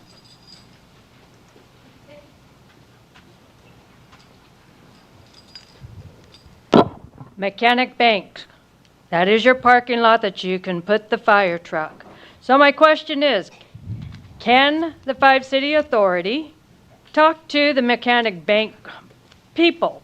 Would all 3 or 4 agencies, Oceano, AG, and Grover, would it be all 3 agencies that would help purchase the land if it became possible? But the Mechanic Bank, there's one over by Panera's, there's another one down in AG. I sat there and watched. There's not that many people that go in and out of there. Plus, it's right across the street from the old fire station. But that is the only lot that I can think of that is going to be large enough to park these vehicles that they have, plus the reserve vehicle, and have enough building space to, how to word it, but house the staff that stay overnight. Yes, it is going to cost money, but you guys can ask assembly people and grants and other funding. Paulding's trying to put on his ballot that he's trying to get the sheriff's a new Napomo police station. So if he wants our vote here, why don't we ask him, hey, give us something here in Grover. So there's other things to be thinking of, but Mechanic Bank is the only open lot since you guys sold the Epic Center lot. Actually, you guys didn't, but you allowed that one to go to a developer. So we're landlocked. Remember, you guys keep saying that. Thank you for your comments. Is there anybody else that wishes to come up and speak on this item? Seeing nobody come forward, is there anybody on the line? Yes, we have Brenda Auer. Okay. Hello, Ms. Auer. Good evening again. Clapping loud for Lauren. Chief Hallett, thank you very much. Our real estate, we applaud the fire department and the police department. I do want to know how many times has this 3.0 engine been used in the last year. I agree with you. Pause it. Matt Napomo did it. Clint, you're right. Robert, thanks for speaking out. We can use Hunter Liggett for any training we want. Think about it. Hunter Liggett. I know retired federal firefighters. FYI, just so you all know, I live in North Grover Beach, and I can make it to the east side of O-Town. That's Oceano in 5 minutes. If the fire engine can't get there within that time, there's a problem. I'd shoot for 4 minutes. Let's do it. You guys got lights. That is not an excuse, just because back to the statistics. How many is it? 90% of all fire calls are medical? Correct me, please. How much of calls are medical? That paramedic program could be the answer to everything. That's what we need. You were right. I heard you say that. And this new fire engine, again, park it in Oceano. Park all of them. It's such a great place. But I hear the new fire engine won't even work. Even the practice one that we spent $90K plus now on won't work on our corners in Oceano. Please, someone answer that for me. And we are not your normal town. We're landlocked, like Lauren said. Special consideration needs to be made for everything. Again, thank you, fire department, but I'm telling you, more stuff needs to be talked about here. We need paramedic vehicles, not fire engines. Thank you again for listening to me. Please, let's do something right for our community. Thank you for your comments. Is there anybody else on the line? Okay, I will close public comment. Can you remind us, Chief Hallett, what percentage of calls are medical? Oops, I'm sorry. Anywhere between 68 to 78%, usually on average. So. Okay, thank you. Will our new fire engine work in all the jurisdictions that we're serving? Yes. Yes, thank you. As far as looking for, I know that we've been talking about facilities a lot lately, looking at new locations, what does that process, are you looking at all empty lots? Are you, I mean, you talked about looking at the kind of the high call areas. there was a talk of a private lot. Is that in discussion for negotiation, or do you look at stuff like that, is what I'm trying to ask? I think once we got direction from the board and from council on adopting, at least identifying property as part of our 5-year strategic plan, we could be a little bit more aggressive on what our options may be, especially if we can work with the police department on that. Grover Beach is obviously limited. It's not a big city, and there's not a lot of available spots. So it's going to take some creativity and some research to find that. But I think once we have the direction from a policy direction from the councils and the fire board, then we can start taking that path and see what we can find. Perfect. Thank you. Do we have any other questions from our council or any comments? Yes, go ahead. So, one, Chief Hallett, thank you. And I will say you explained Oceano better than I think I ever understood it in 22, 23, and 24 when we were talking about Oceano and how it all works together. So I understand now more than ever the need to have that fire station, and it serves more than just that area. It serves all of us. So that was very enlightening. Thank you. You made a brief comment where you said you could prioritize the list. If you're willing to, and if you're not, I completely understand. Paramedics, new location, priority. If you had to choose. Just between the two of those? Just between the two of those.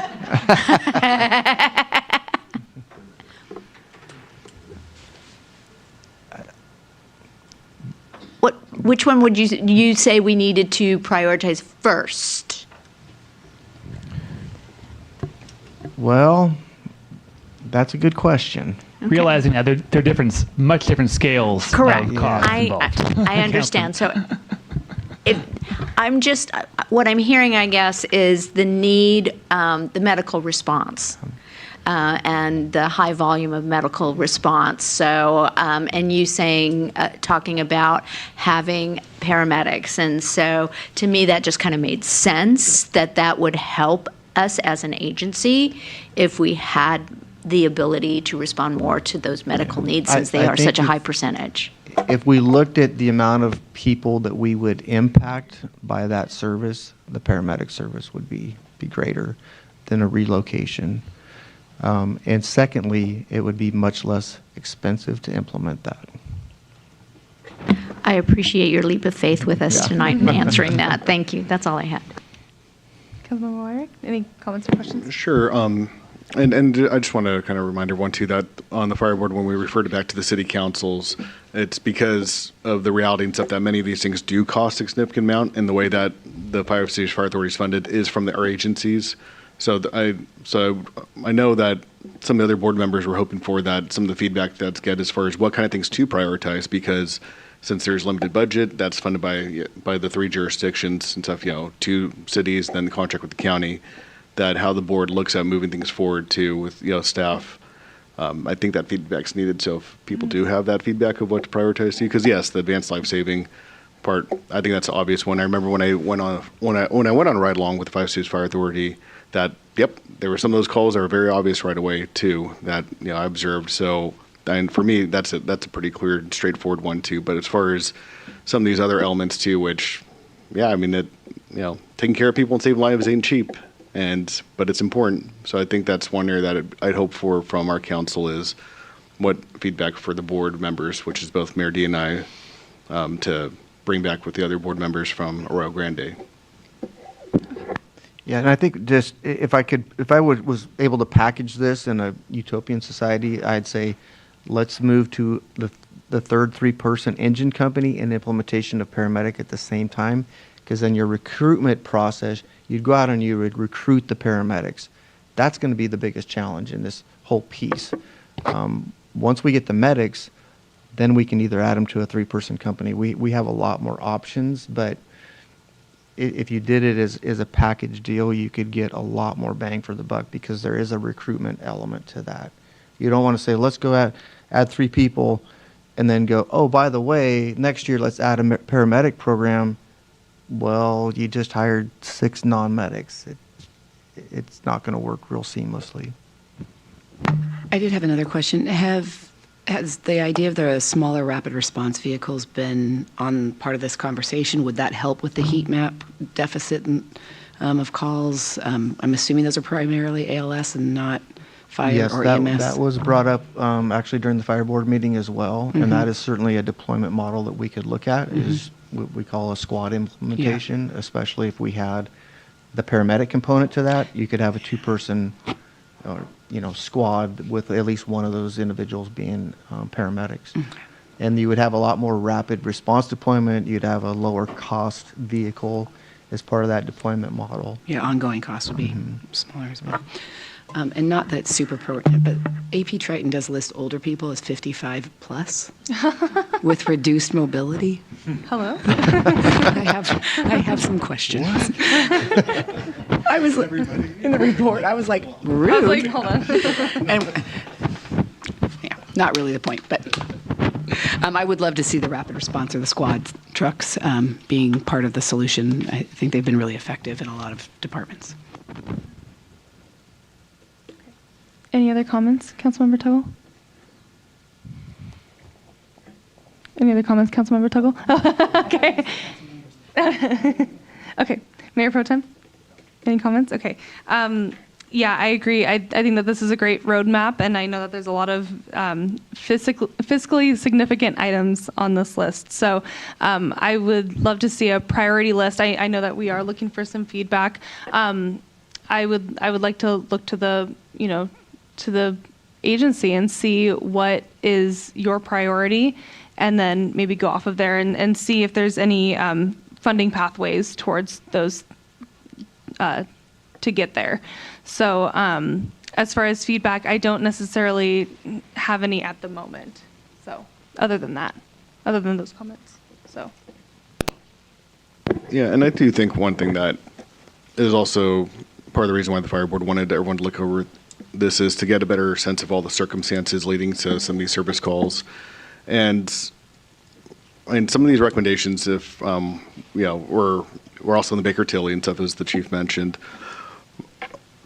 I think the question is for us that based off of all the data and everything that's shown is for when the fire board we meet next time, that if there's outside of the parts that Councilmember Tuggle brought up to, and some of the things as far as the paramedic part, and the chief mentioned doing 3.0, some of these other areas out there, since the support western and southern response areas that when you looked at the map too, that basically shows the western parts of Grover Beach, right? And so for areas like that, I do think that's important because that's particularly Grover.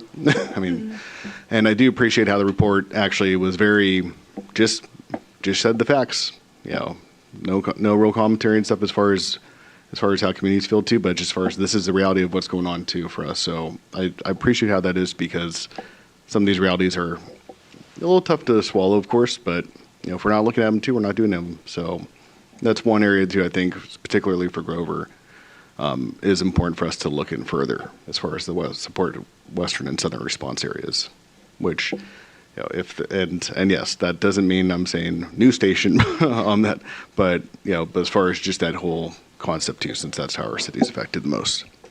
Well, thank you. Any other comments for Chief or any? Okay. Well, thank you so much for the presentation, and we appreciate your time. Thanks for hanging out with us. Appreciate it. Okay. I know. All right, we'll now go on to council committee reports, and given the time, if we can just be brief with our comments. Councilmember McCory Driscoll.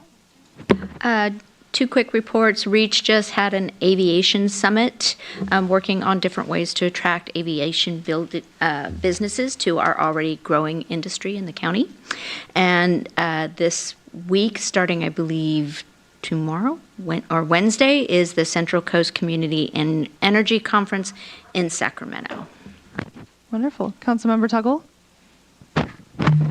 The RAC met and just had the consultants go over the feasibility study for desal and shared community input, and it'll go to the board for direction on next steps.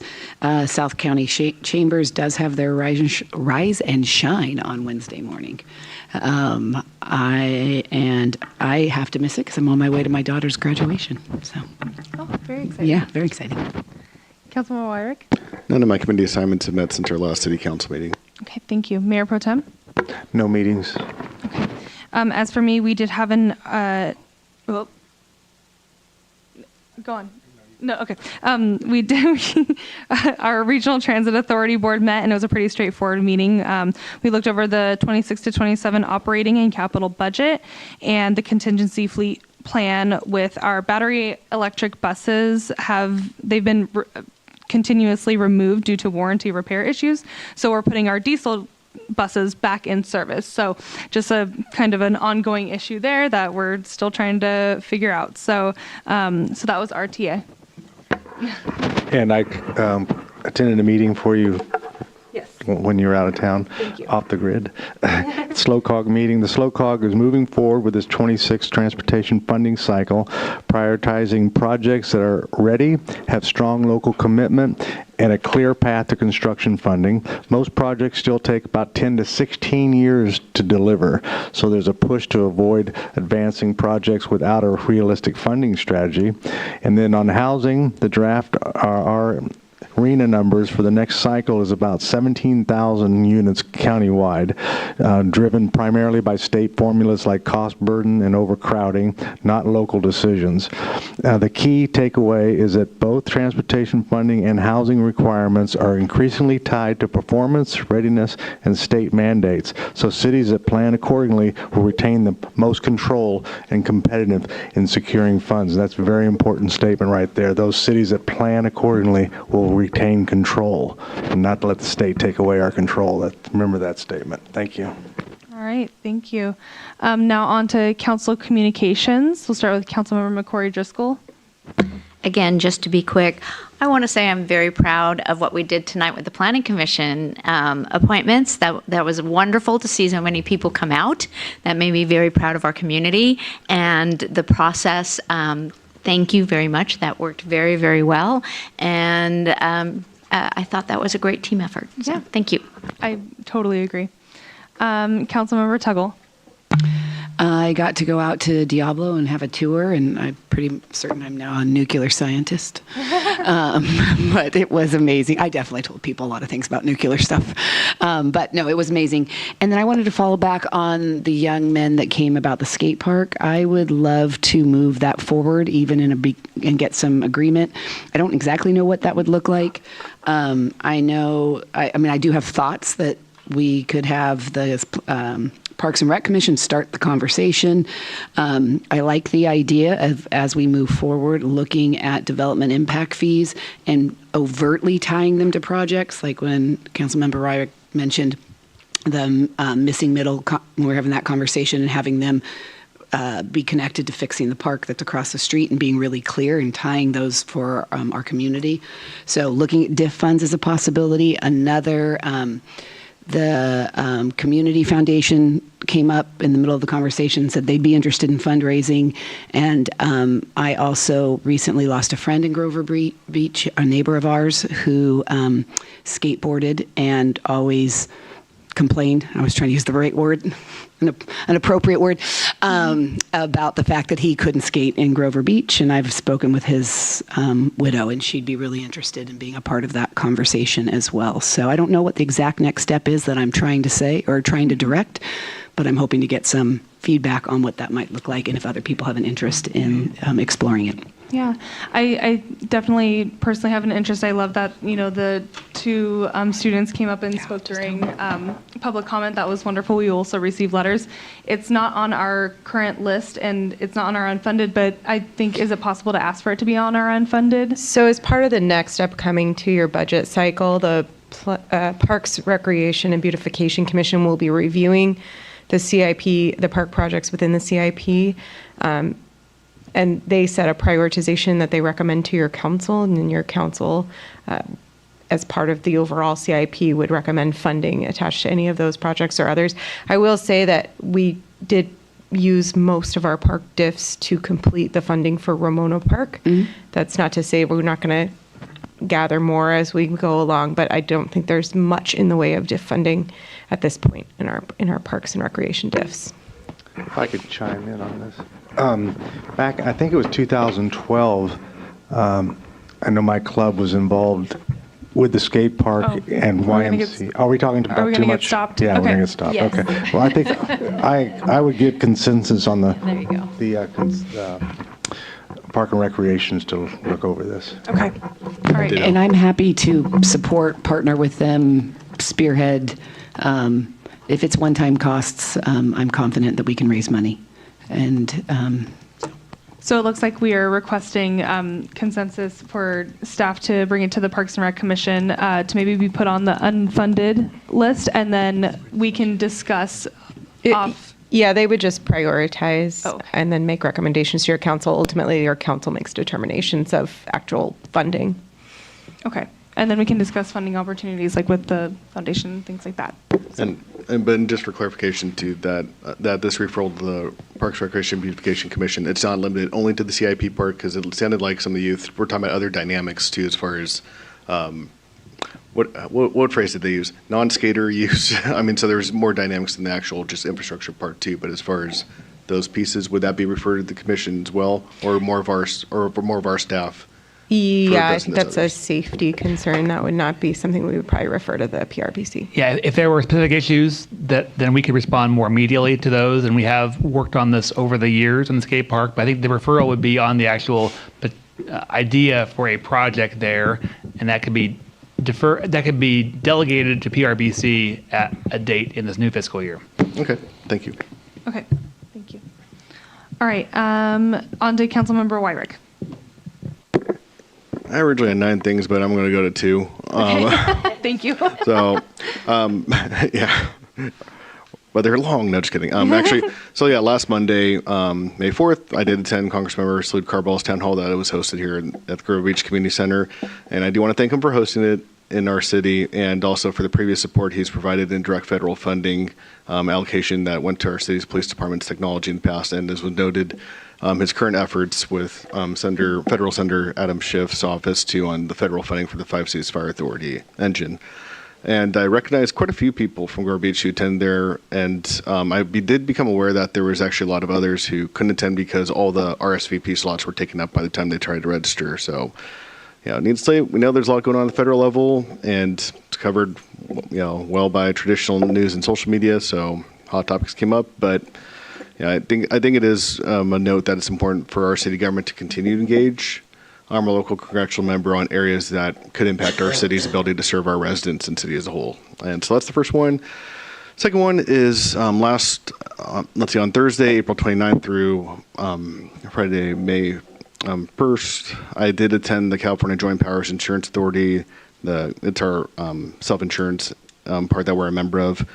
JPIA, they had this elected officials summit, which used to be known as Governance Leadership Academy. I know Mayor Pro Tem Robert attended it a couple years ago in Paso Robles. It was a day and a half, and basically it was really good. It focused on different governance strategies and dynamics, but also in the context of making risk reduction occur less too, because that's one area that doesn't get talked about all the time. And yes, our actions do matter, and also how we look at risk comes into play. And they did preview out something that actually went public the day before, is they are working on legislative possibilities on local government liability reform, basically not to make people not responsible for their part too, but to size it down to what's currently really the responsible local government too within the involvement of things. And they had a lot of data, and it did show that a lot of these claims that come out multiple years ahead later on, that when it comes to governing itself, we don't always think about, a claim that's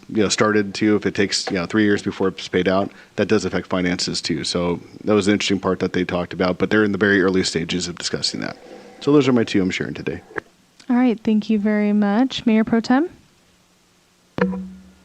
The line dancing that usually goes on at the Grange Thursday night is going to be moved to Friday night. So if you'd like to line dance, come Friday night between 6 and 8. Just this week. Conflict. So it's just this week. Thank you. All right, and I will go very fast. I just want to highlight there were a lot of events in the past 2 weeks. One of them being the tour of Grover Beach. I want to thank the Community Services Department, Larry, Kim, Rosie, Tammy, and then the Grover Beach Police Department for all your work with that. It was so fun, and thank you so much to the businesses who participated. That was such a highlight of our community, and I know that the best part was riding down the street on Grand Avenue from Grover Station Grill to Red Chair Barbershop. That was very exciting, and the kids loved being able to ride in the street, which was fun. That same vein, Bike to School Day was also last Wednesday, and Supervisor Paulding and I, we were honored. We gave commendations and awards to Jim DeCecco, who has been a huge bike advocate in our school systems for many, many years. So it was wonderful to honor him and recognize him. That same day was the Grover Beach Community Library Party. They have their annual Founders Day party, and we honored the Volunteer of the Year there as well. And then last Friday was the Mother-Son Dance. So I know I'm going way over my time, but it was just I just love to see the community come out. And what was really unique or cool about this one was that we did have a government day with Grover Heights Elementary School, and they chose the theme. Our community services director or supervisor gave a staff report, and this class chose the theme, which was, Under the Sea. So the moms and families, they all dressed up, which was very, very fun and exciting. The last thing I wanted to ask for consensus, we did receive an email today from the South County Historical Society requesting a proclamation for their 50th anniversary for June 8th. So I just wanted to get some yeses that we go ahead and do that. Okay, perfect. All right, thank you so much. And that was it for me. So we will now go on to city manager's reports and comments. 2 fast items, both dates. First date we've already talked about, Water Supply Forum this Wednesday, May 13th, 6 p.m. at Rona Center. Presentation will be recorded and shown on the website afterwards, so people can see the recording after that. Next forum is Tuesday, June 16th at 6 p.m. also at Rona Center. And lastly, we're excited to announce that the grand reopening and ribbon cutting for the Ramona Park project will be Thursday, June 11th, 1 o'clock to 3 o'clock. Save the date. More information to come for this joyous community reopening of our Central Park. Beautiful. All right. And we do not have a closed session, so I'm assuming there's no reports and comments from the city attorney. So we will get, all right. So we will now adjourn at 9:47.